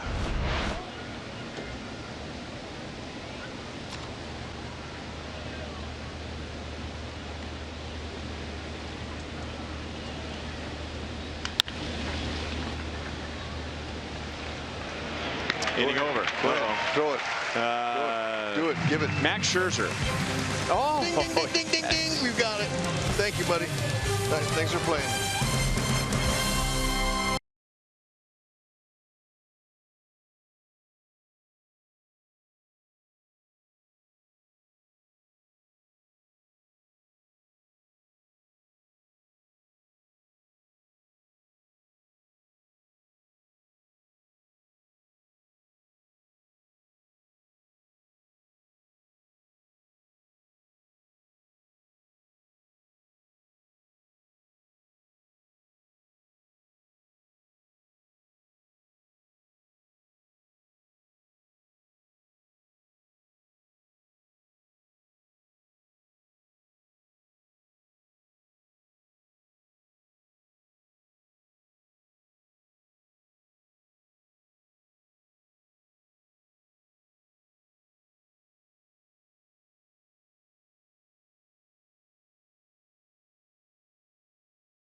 And get some encouraging words from pitching coach Cal Eldred. And now it's our Sonic Slam inning. Brett Phillips leads off the bottom of the 6th inning. Our contestant is Aileen Campbell from Pleasanton, Kansas. A strike from Sean Gilmartin. If the Royals hit a home run out of the park in this inning, Aileen wins $200. And if the Royals hit a grand slam out of the park, Aileen wins $25 grand from Sonic and the Royals. 1-1 on Phillips, who is 1 for 2 with a run scored.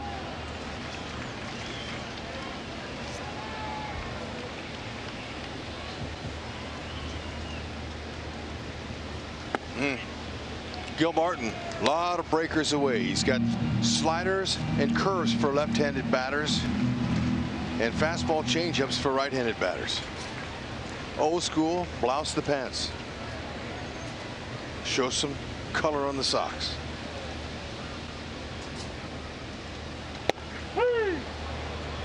Looking at a fastball. Phillips is down. One away in the bottom of the 6th, and we check in with Joel. All right, Ryan, we've spent quite a bit of time with our minor league spotlights looking at some of the top prospects in Lexington. So time to check back in on Nick Prado. Look at what he has done over the last 19 games. The first-round draft pick from last year, 411. The OPS well over 1,000, and the Lexington Legends are in first place. So getting ready for some postseason action in the South Atlantic League. A lot of progress there for Prado and MJ Melendez and others this year. Good to see. Thank you, Joel. 0-1 on Alcides Escobar. You know, we were talking at the dinner table last night before the game, and inside, 1 ball, 1 strike. And I don't know if it's been the best year for the affiliates in the minor leagues. I think one is going to the playoffs, but it's been, at least on paper, appear to be a great year for a lot of individual prospects, and a lot of prospects who have elevated their place among the Royals' top prospects. And then you got prospects like Nick Prado, who is already a top prospect, and he's answering the call. And the timing couldn't be perfect for Dayton Moore and the organization. That was their goal, wasn't it? Build back up the system. Yep. It's nice that the young stars are shining. Good timing.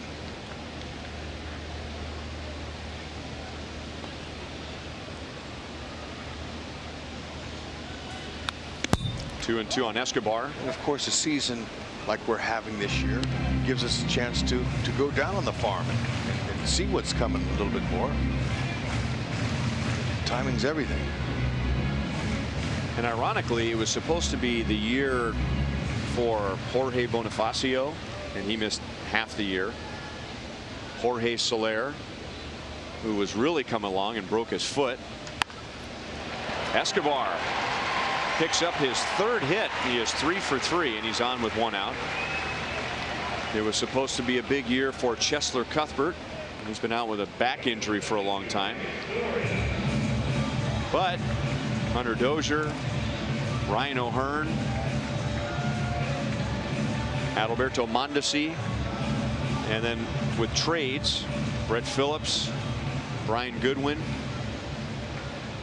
and then on the mound, I mean, we were hoping for good things from Jacob Junis this year, but there wasn't a whole lot of talk about Heath Philmeyer in spring training. Wasn't a lot of talk about Brad Keller. I mean, you just assume with a Rule 5 guy, you just hope he survives the year. Exactly. Instead of thriving like he has. Kevin McCarthy has taken a step forward. Brian Flynn has taken a step forward in the Royals bullpen.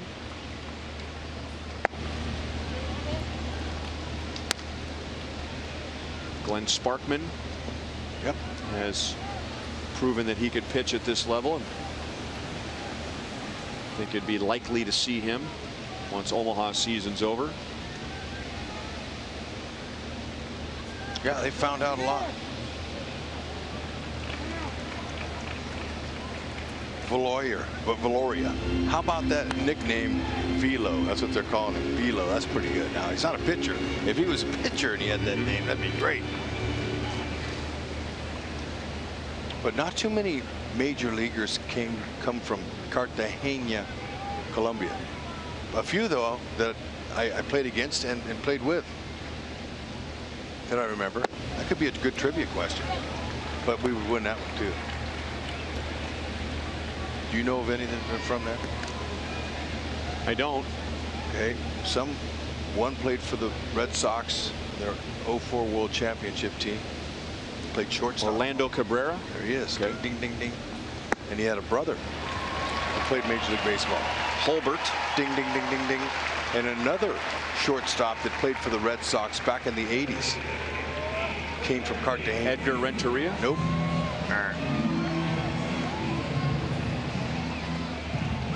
Valoria is on for the first time as a big leaguer.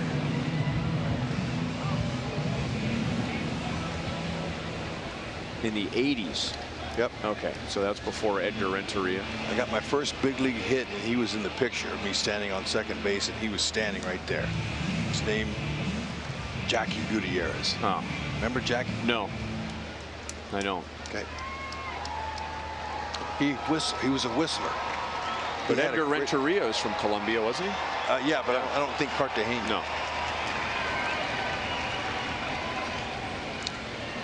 2 on, 1 out to Whit Merrifield, who has 2 hits, a stolen base, a run scored, and an RBI. Off speed and in for a strike.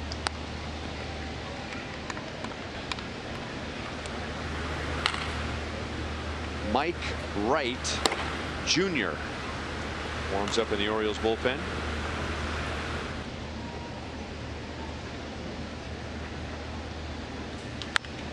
On the ground to third. That leads Peterson to the bag, and then like a shortstop, he flips it over to first base, and Mancini pulls it out of the dirt for an inning double play.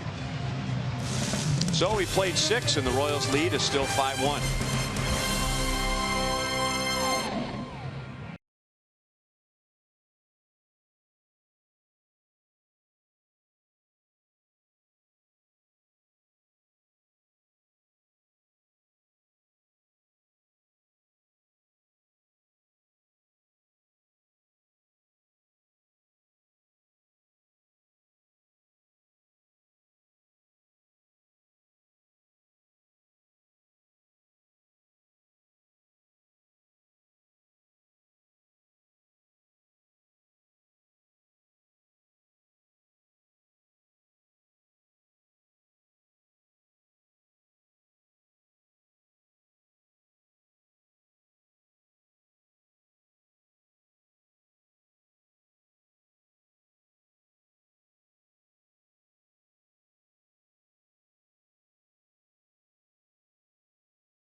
Alcides Escobar tied the game with 2 outs in the second inning, driving in Rosel Herrera. And then the Royals scored 3 in the third. Bonifacio drove in 1 with the double. 2 other runs scored on errors. Orioles made 3 errors in the third, and then Whit Merrifield drove in Brett Phillips. And the Royals have a 5-1 lead into the 7th inning. And on the other side, Jorge Lopez has a career high 6 innings. He has a career high 8 strikeouts.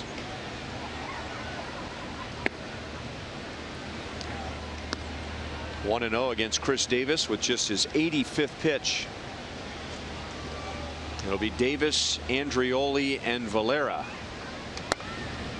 2 balls, no strikes. Davis is 1 out of 2 with a single. And batting 175, which is the lowest among qualifying hitters in the major leagues. 3 balls, no strikes.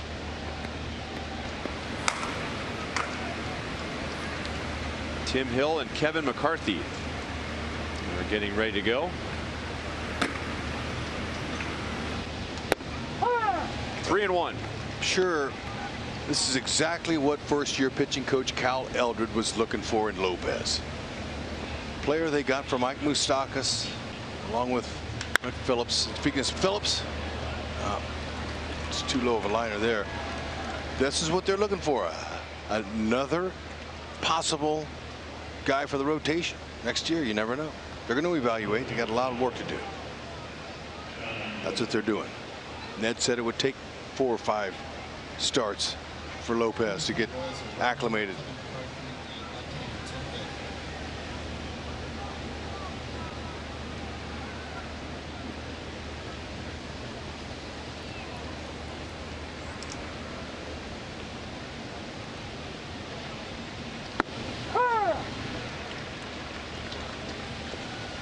Andreoli has struck out and flied out to right field.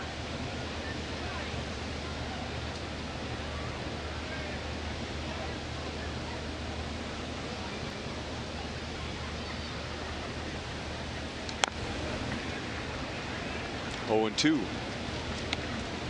Andreoli did something I've never seen before. He chasing Bonifacio's line drive off the wall in left center.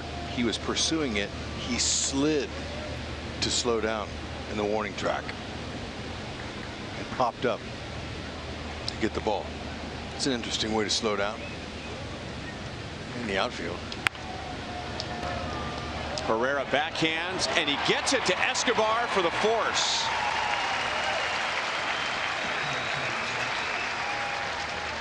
Not an easy play considering the spin on the ball, but also how he was able to contort his body and take the ball out of the glove with his bare hand. Watch him. He's going to show it to him. Nice play. Showed it right to Escobar. Herrera. See that? That's perfect. That's what you want to do when you're in the middle. Let the other infielder see the ball. Don't flip it out of there with your glove. It's a nice play. Herrera not only showing Escobar the ball, but showing Ned Yost he could play anywhere on the diamond.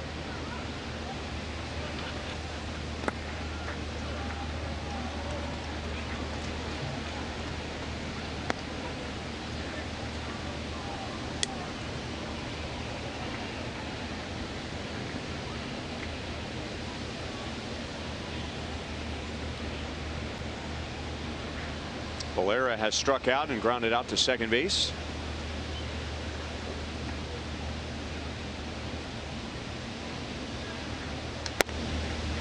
Moving up in the batter's box as that pitch was coming in.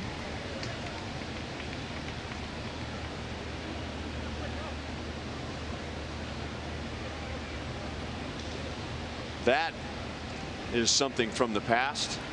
Hitters now are so reluctant to, move an inch in the batter's box. Up, back, left, right, and again, he is not only striding with his front foot, but his back foot is following as the pitch comes in. Yeah, a little interesting. There's subtle steps, but what he's doing, it's timing. It's a rhythm. He's timing. He'll come down, get that foot down without a big leg kick. Watch his feet again, the hitter.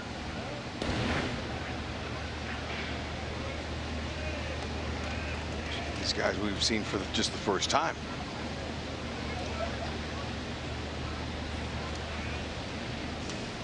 Valera.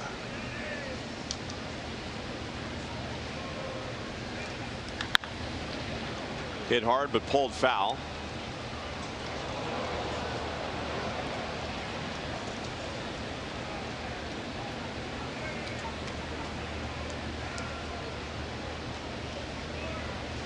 He has paid his dues. Valera made his debut with the Cardinals last year after 8 seasons and over 800 games in the minor leagues. And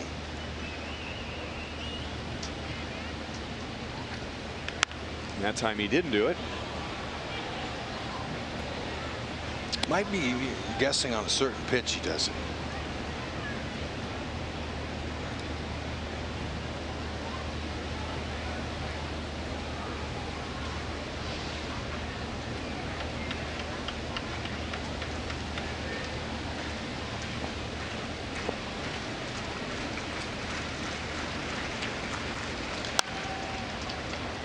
Still alive.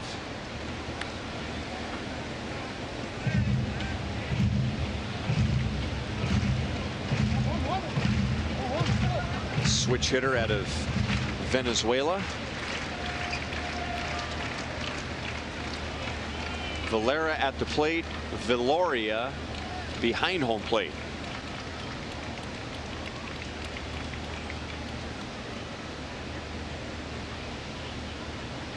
Runner goes, and it's lined to Herrera, who makes a diving play and an easy double play. 2 good defensive plays turned in by Rosell Herrera, and that helps Jorge Lopez pitch 7 innings for the first time in the big leagues. Yep, got him running and got him diving. Herrera, 2 excellent plays in the inning, and Jorge Lopez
Jacob Junis, his last start was his first major league complete game.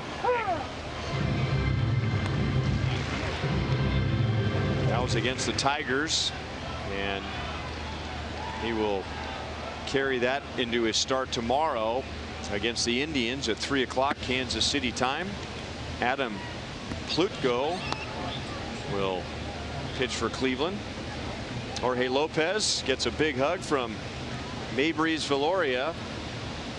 Royals catcher is making his big league debut, and Jorge went 7 innings. He gave up 1 run on 5 hits, and at the moment he has a 4-run lead as Alex Gordon pops one into the air into shallow left center field, and Villar goes out to get it. Alex is 2 for 4 today. Well, the most notable difference for Lopez, I thought, was in the early innings when he stayed on the attack with 2 strikes and got a lot of called third strikes. Kept his pitch count down. I like the movement he was getting. Good stuff. Slider looked like he was falling off the table. That is curve. Best curve I've seen him have in a while, out of his last few starts.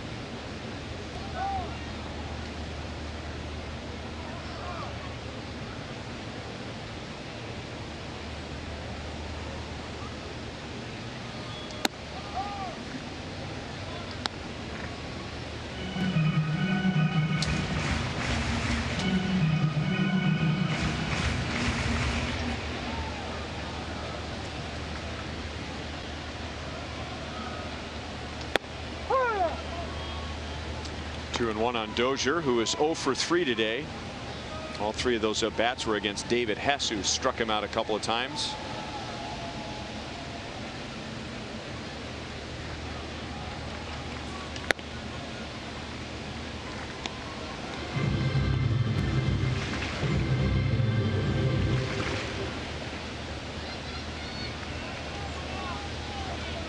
Royals have another 5-run game. They have another 10-hit game. Well hit to center field. Mullins turns his back and now watches it bounce off the wall. And Dozier stops at second base with a 1-out double. Man, crushes another one. Power he's showing me is really eye-popping. That ball's down and away from him, and he leaned right into it. Oh, hit off the base of the wall.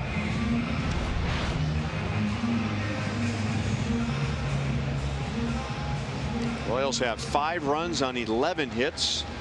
None of those runs have scored on a home run today. They have 10 or more hits in 5 straight games. Last time they had a streak that long was the end of June into early July last season. And they've scored 5 or more runs in their last 8 games, joining just the Astros, Cubs, and Twins in the major leagues this year. 0-2. Ryan O'Hearn is 0 for 3. Gil Martin's got that curveball working to lefties.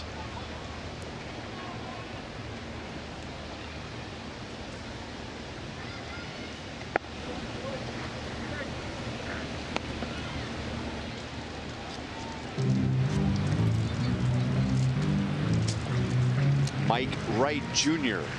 continues to loosen up in the Orioles bullpen.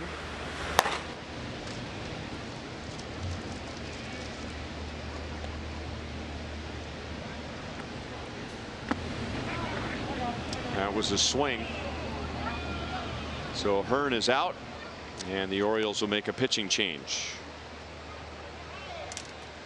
Gil Martin strikes out 2 in 2 2/3 innings.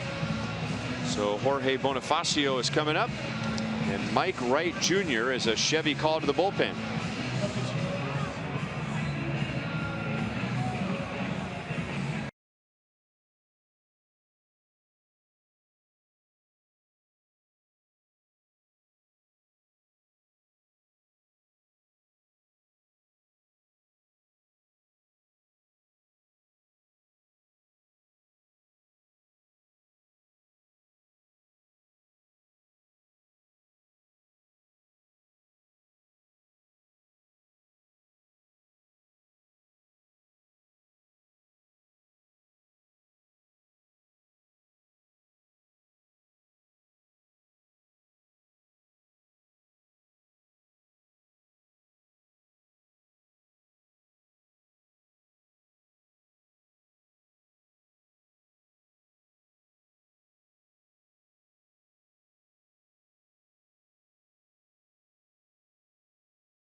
perfect for your family. This ticket package includes 4 seats in the View Reserve section, plus 4 Royals caps, all for just $44. Head to your local Price Chopper to purchase this exclusive deal. Good for most Sunday through Thursday home games. How about it?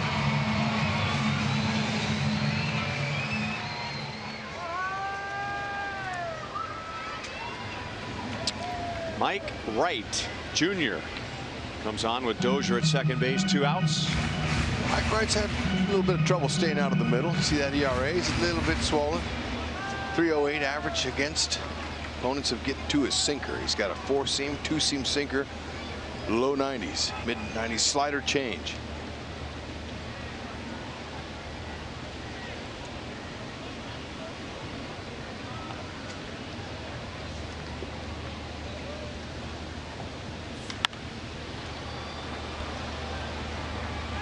Fouled into the crowd.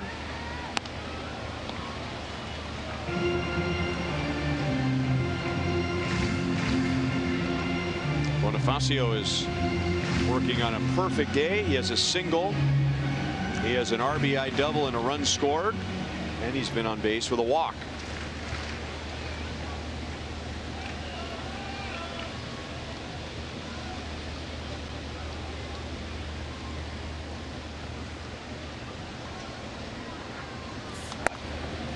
And they have been pitching him inside all weekend, way inside. Cashner back-to-back at bats almost took his chin off.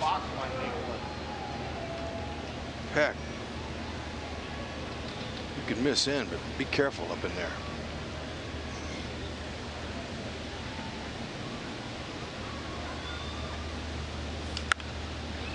One and two.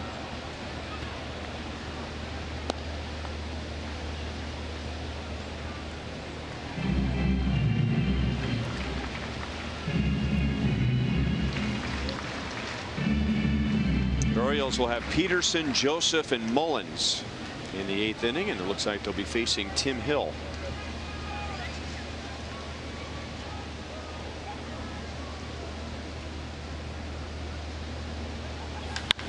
That's well hit. Right center field. Rickard is to the track, and he's got it.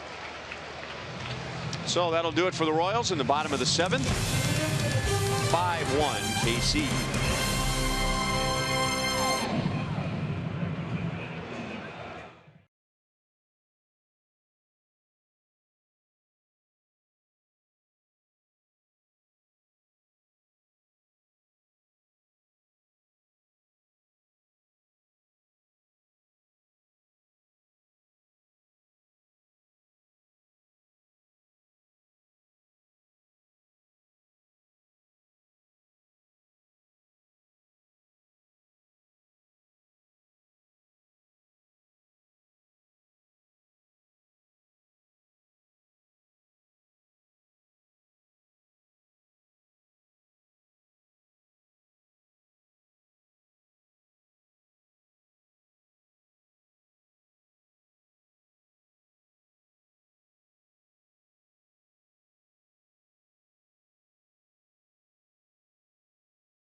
Stand of the year. Joel Goldberg getting ready for Boulevard Royals Live, and once again the offense on a roll. Every game on this homestand they have scored 5 or more runs. We'll talk about that here from Ned Yost. Get you ready for Labor Day baseball in Cleveland, and oh, by the way, another great pitching outing. 5 straight outings for a starting pitcher of 6 or more innings. Jorge Lopez, the latest, guys.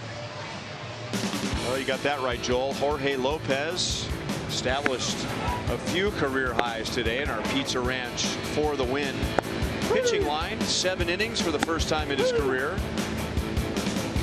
8 strikeouts for the first time in his career, and inching closer to a win for the first time in his Royals career. Yeah, and getting some spectacular defense behind him. Rosie did a nice job, but for the first time in his career was Mabry's Valoria's Major League debut catching him, and he did a nice job. So Mabry's needs to be complimented with his signal calling ability, and he looks good behind the plate. He's had one throw down to second base. He missed the runner, but it was an excellent throw, like what we've seen so far from him today. Hill, sinker slider from that down and under arm angle. Pitch to contact kind of guy, a lot of ground balls when he's going good. Right-handers have hit 292 with 3 homers off of him. Lefties 224 with 1. Obviously, better numbers against the lefties.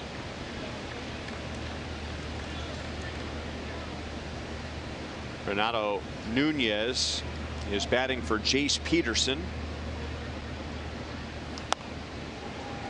Hill's doing a much better job against righties this time of year than he was early. You know, he's a rookie, young pitcher, and he was not pitching right-handers inside, and they were just busting him. They were comfortable. Ball was coming right into him, but then he started finishing, started stepping a little bit more close to his target, and he was getting in on him and not making him as comfortable. Escobar throws out Nunez, 1 down.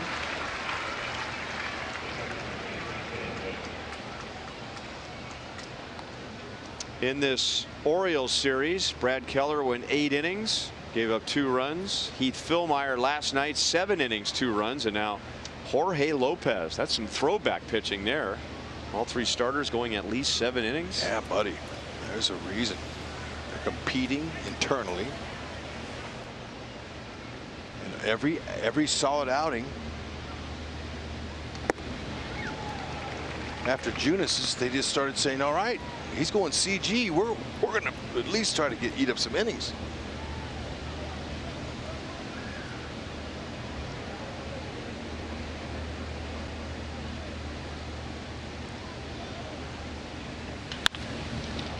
Line to left. Alex is there. Caleb Joseph is 0 for 3. Hey, Royals fans, if you can't catch a game on TV, you can stream games live on your mobile device. Download the Fox Sports Go app, log in, and stream the Royals.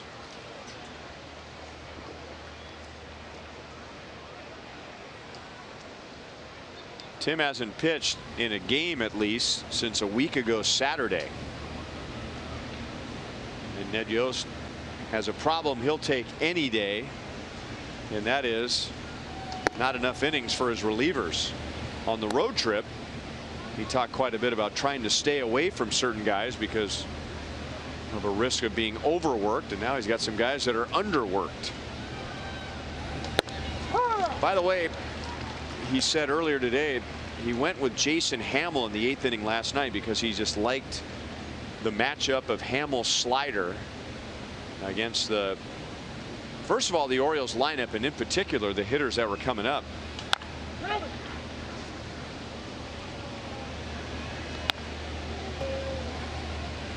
And Hamill started his inning by throwing a couple of sliders that were cut on and missed by Trey Mancini, and then another slider was hit over the wall to tie the game, and then Beckham drove in the go-ahead run for the Orioles in the 8th. 2 balls, 2 strikes, but nobody's grabbed that 8th inning roll by the neck and said, I'm your guy. Well, and you know, and that Whitley dramatic walk-off wouldn't have been possible had not Hamels did that. But you know what? He didn't mean to. I mean, the first 2 sliders he threw Mancini were perfect, and then, you know, the next one got too much of the plate. Exactly. Yep.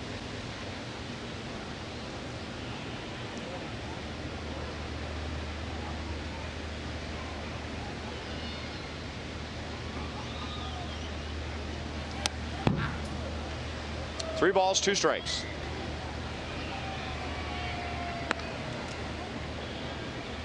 Cedric Mullins, switch hitter. They say that he doesn't hit as well from the right side.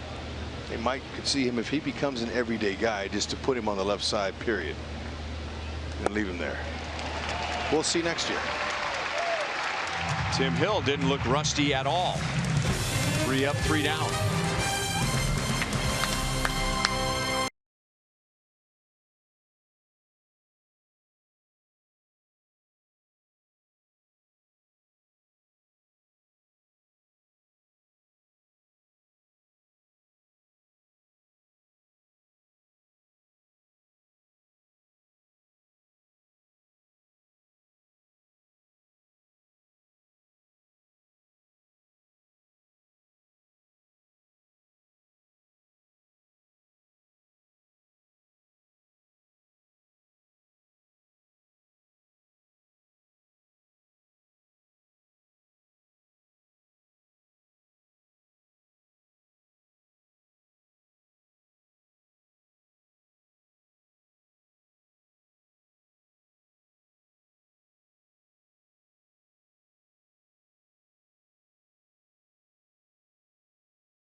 Our Pepsi fans of the game, and that little cutie in the pink with the blue cup. She's got her fingernails painted, All ready for the game. in her Sunday best. Liking the music. They're all beautiful and happy to be sharing a Sunday fun day Sunday. No, something like that. Something like that. Yeah, yeah. What's the correct? Family Fun Day Sunday. Family Fun Yep. Day Sunday. Yep. Yes. It is beautiful. Although, you know, Sunday Fun Day Sunday. Look, I'm a quack. Sorry. Yeah. The bottom line is, Isn't that a Moody Blues song? it could. I think it is. It could be. But look, the fun that they're having when they're winning is what it's all about. Fans are happy. Like I said, I hadn't heard them. Here comes the "Let's Go Royals" chant. I hadn't heard that at all this year. And in the parking lot at leaving the game last night, fans were happy. It's always more fun when you win. Well, Rosell Herrera swung and missed there, Hud, but that's the kind of swing that you were talking about last night when he's ahead in the count. Go ahead. Rip it. Exactly. Don't feel for it. Swing it.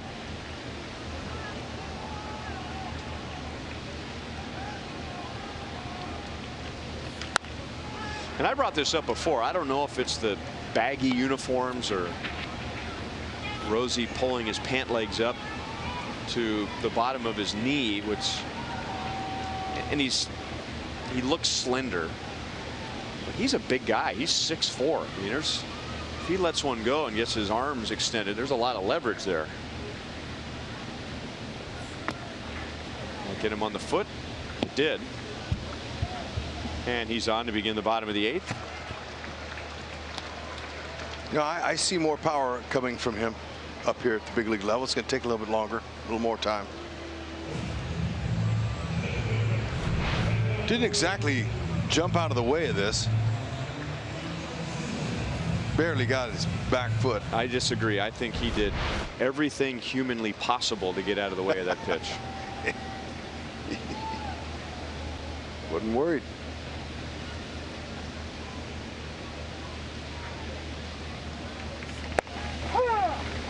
Strike from Mike Wright Jr. to Brett Phillips. He is 1 for 3 with a run scored.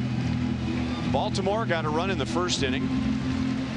on a home run from VR. They have not scored since. The Royals scored 1 in the second, 3 in the third, and 1 in the fourth.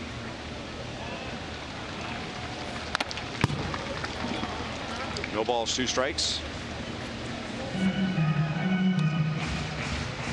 The Royals have scored first in each of the 3 games of this series. With the win today, the Royals would clinch the season series from Baltimore. Right now, the Royals have a 3-2 advantage. Royals have won 12 of their last 14 against the Orioles here.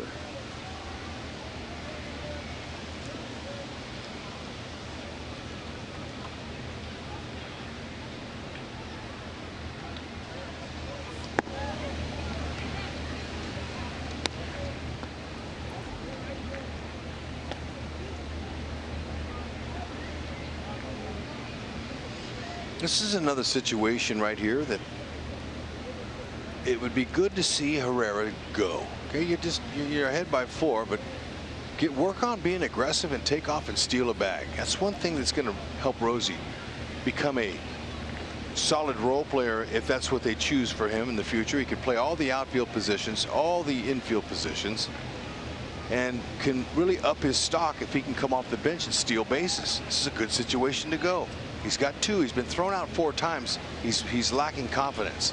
He's got the speed, but that'll help him up his stock and make him more valuable to the Royals as a utility type player that can do a lot.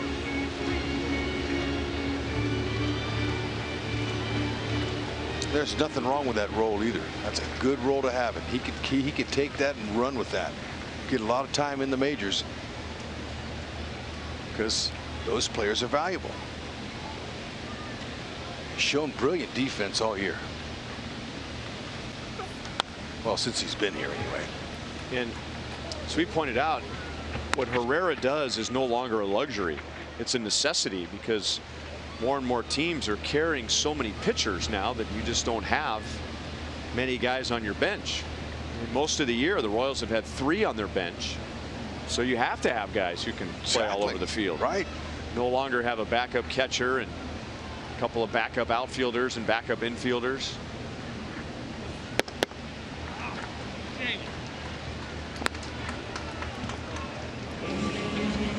That is Mike Wright's first strikeout, 1 down in the 8th inning. It's a whole new ball game with RBI Baseball 18. RBI Baseball 18 delivers an all-new franchise mode and much more. RBI Baseball 18 is available now. Learn more at rbigame.com. Rated E for everyone. Have a day, Esky.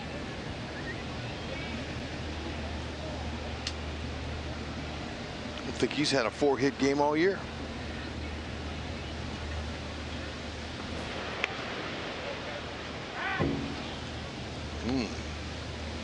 Maybe they think could be up for another hit and run. That was one of his hits. Throwing over there, trying to keep Herrera close.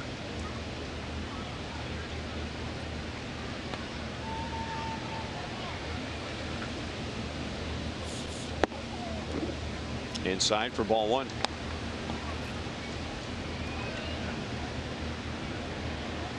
This is the first game for Escobar in this series. As his playing time dwindles, and he only had 7 at-bats in the first 2 series of the homestand. 2-0. I can see Esky continuing his career somewhere as a utility player next year. He can play outfield and infield. Still runs okay.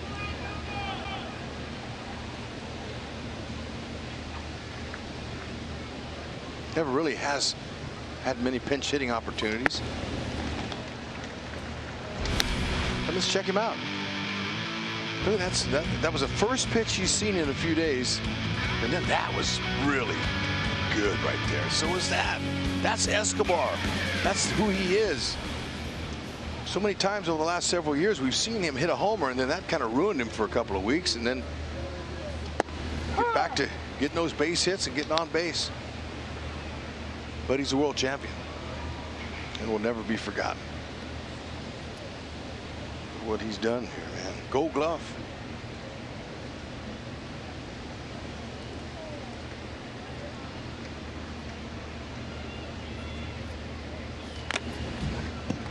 Three and two. Came out of his shoes there.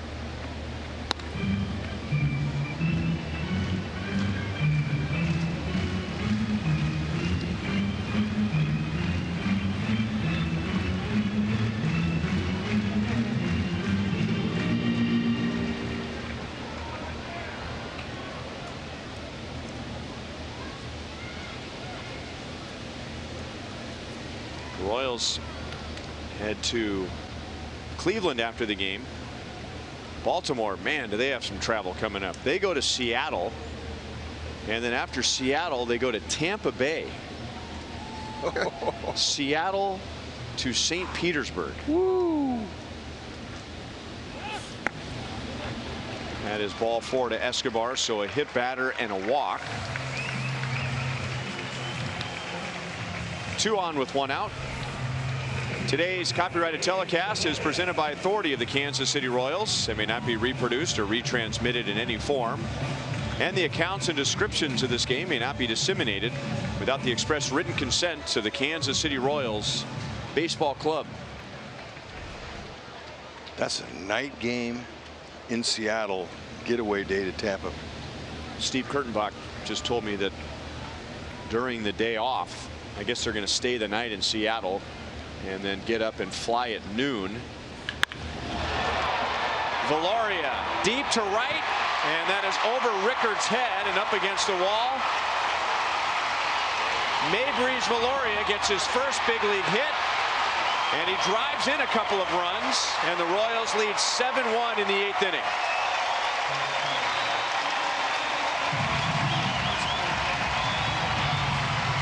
Congratulations, that ball will go in a trophy case somewhere someday. What a shot, too. No problem. He barreled it. Too bad he couldn't get up underneath that little bat flip there. Liked it. Pretty classy. This guy might have a nice future. Like that swing. Oh, yeah. Did you see that? That is not an A-ball bat flip at all. No, he had plenty of that. Had he just gotten under that another eighth of an inch, his first big league hit would have been a homer. Instead, it's a ring and double. The 2 stakes attached.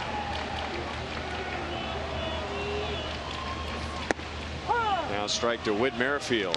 That's just to add some more excitement and an exclamation point at the end of this homestand that has been awesome. Authenticator, he's taking care of that right there, and he's even putting it in the books.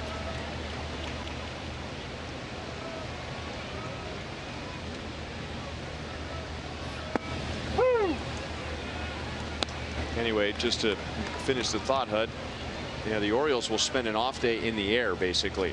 I mean, that's got to be, what, 6-hour flight at least? Yeah. Seattle. A few movies. To St. Petersburg, and then you lose 3 hours. Enjoy your off day, fellas. My.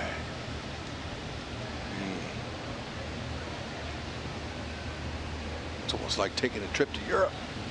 Yeah. That's right. Only different. Yeah. Don't One have ball, to two go through strikes. customs. Right. Yeah. But and when you get to Florida, at least, you know, people speak your language when you get that's there. right.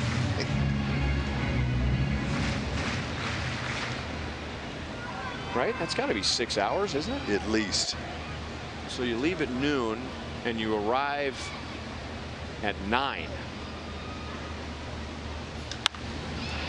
1-2 on Whit. That nice That guy catch that ball? Yeah, he did. Wow. I liked how he cradled it in. Looked like he was shot. Looks like he was catching a football. Yeah, let's give it a little 5 there. Thumbs up.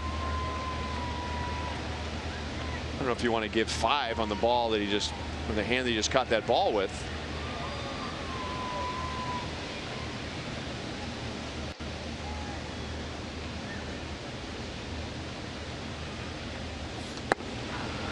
Whit is down on strikes, 2 away in the 8th inning.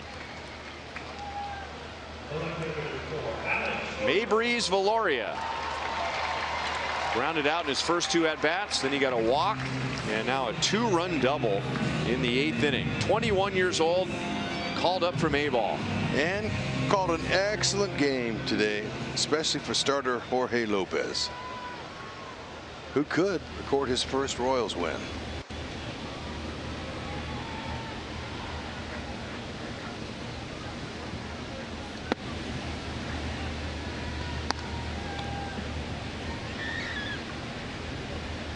Valoria, as you might imagine, had some family members that didn't believe him when he said he was going to the big leagues.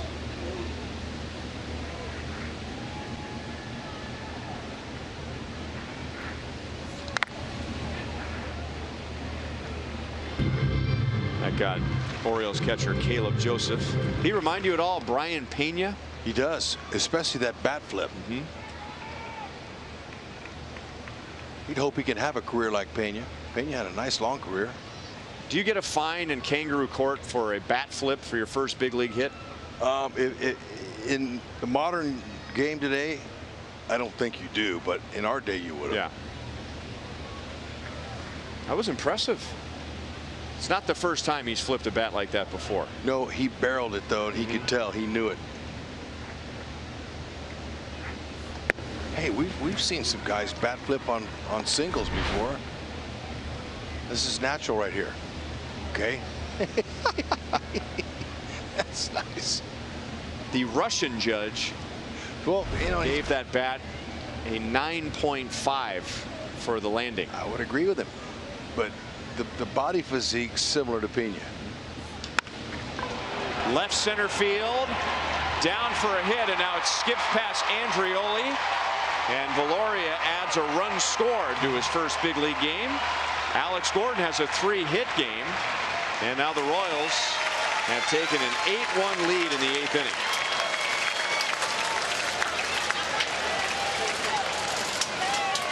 Alex using the opposite field well. Look at the love for Valoria. Change up. Alex just hit that exactly where you want to hit it. Look at the follow through. He's using his hands so much better than he did. Yeah, remember in the first half of the season, Alex, well, I take that back. The first week of the season, Alex had some hits to left field, and then he was rolling one ball after another to the right side, and the league was pitching him accordingly, and now he is using the entire field, and all 3 of his hits today have either been to left field or left center. I think he's just enjoying playing baseball right now. Really is. It's nice when you have some success. He had a couple of years in a row that were really tough after he signed that big contract, and now it's good to see him happy, helping the team, even though they're not where they want to be.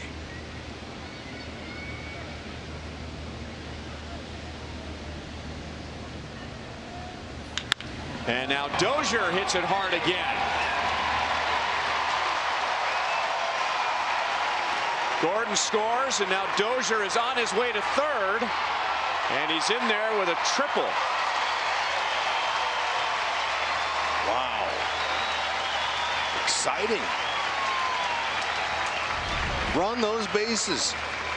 Slider that just spun. Center cut right in the middle. You miss with him now, Dozier, all of a sudden you're in trouble. Look at him go. I love it. A little hesitation in the outfield. He said, look, I'm going to take you.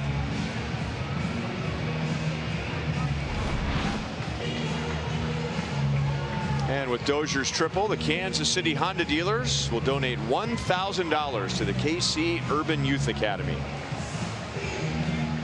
Another pitching change with 2 down in the 8th inning.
Fox Sports Kansas City is brought to you by Ford. Going further so you can. Maybreeze, Valoria. Now, little birdie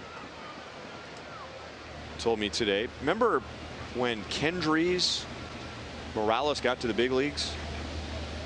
And he was Kendry Morales, and then after a few years he said, well, actually there's an S. Remember that? Well, I've been told that Maybree's name is Mabry, and that there was a typo on his birth certificate. Someone added the S. So there you go. There's your fun fact. The other fun fact is the 21-year-old making his big league debut has a 2-run double and a run scored.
Two runs. He has scored a run, and he's been back of the plate for 8 excellent innings for Royals pitching. They have allowed just 1 run, 5 hits.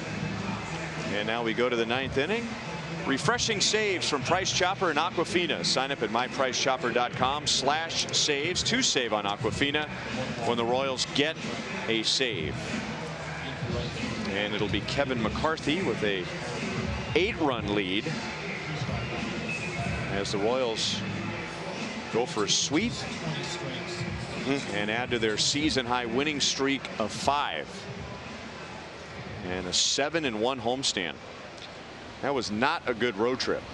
1-6 through Chicago and Tampa Bay. No, I agree. And all they had was the first-place Indians waiting for him here at Kauffman Stadium, and boy, did they turn that around. Yeah, it's like they flipped a switch. Although most of us that know that played the game know you can't just flip a switch, but sometimes winning will do that. That's a pocket ball. Eat it. That's right. Don't even attempt it. But you know, winning's contagious, and when you get starting pitching like we've talked about before, they compete internally against each other, pass the winning baton on to the next guy, because the next guy goes, man, if you win 9, I got to go at least 7. And that's what it's been doing. And they're doing it by attacking the strike zone and throwing strikes. You can't do it any other way. Which is easier said than done. Exactly. For a young pitcher, because the biggest problem that I think a pitching coach faces at the big league level is the pitcher giving big league hitters too much credit. Oh, this guy, he's got a big name. Yeah. Yeah, no question. Easy to get intimidated. Jonathan VR homered 3 batters into the game to the opposite field. An impressive home run against Jorge Lopez. And that is the only run for the Orioles today. Jorge Lopez gave up 1 run in 7 innings. Tim Hill pitched a scoreless inning. And the Royals have supported the pitchers with 9 runs today.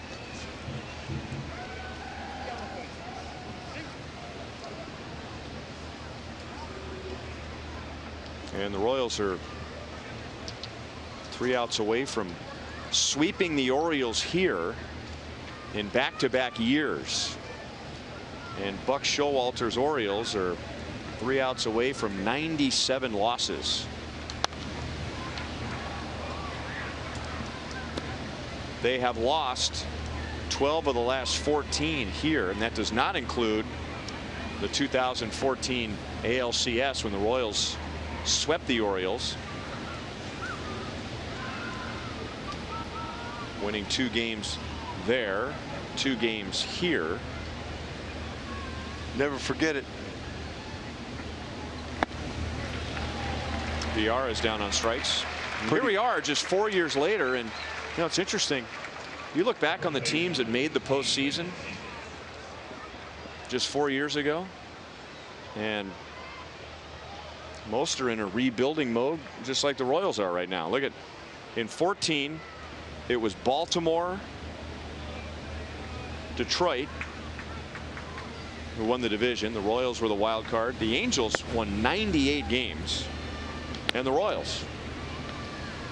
And this season, the combined winning percentages of those 5 teams is .419, and only the A's have a winning record. That's right. That was just 4 years ago.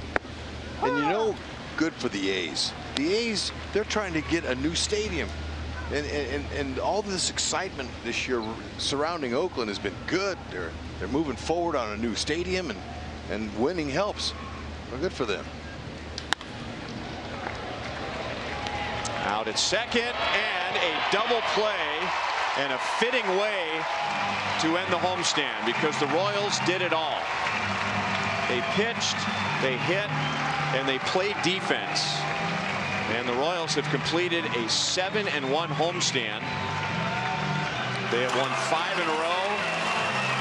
They're starting to recreate a home field advantage. They have won 9 of their last 12 here at Kauffman Stadium.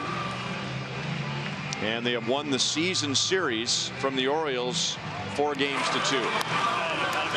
Boy, I'll tell you what, this sure does make you feel good. Excellent baseball, pitching, defense, timely hitting. That's the name of the game. Look, young guys starting to show what they got. Man, I'll tell you what, if that can't excite you, the only other thing that will is the championship. But look, that's going to be not too far in the future. Her birthday. Yeah, your birthday too. That's Happy right. birthday. Thank once you, again. Man. I'll tell you what, her wish and mine, same thing. Royals win, and a sweep is a beautiful thing. And a cheeseburger later in Cleveland. An easy man to please. That's all. Jorge Lopez gets his first win as a Royal. And a couple of, or rather last night, Jake Newberry got his first major league victory. And Salvi's got a sore thumb, so I don't think he's going to be messing with the jug, or is he? I think he's trying to lighten the load a little bit. I'm not sure Maybreeze Valoria knows what's coming. Well, Salvi has avoided the splash the last 2 nights. But look, it's not going to mess with him here. He's got to.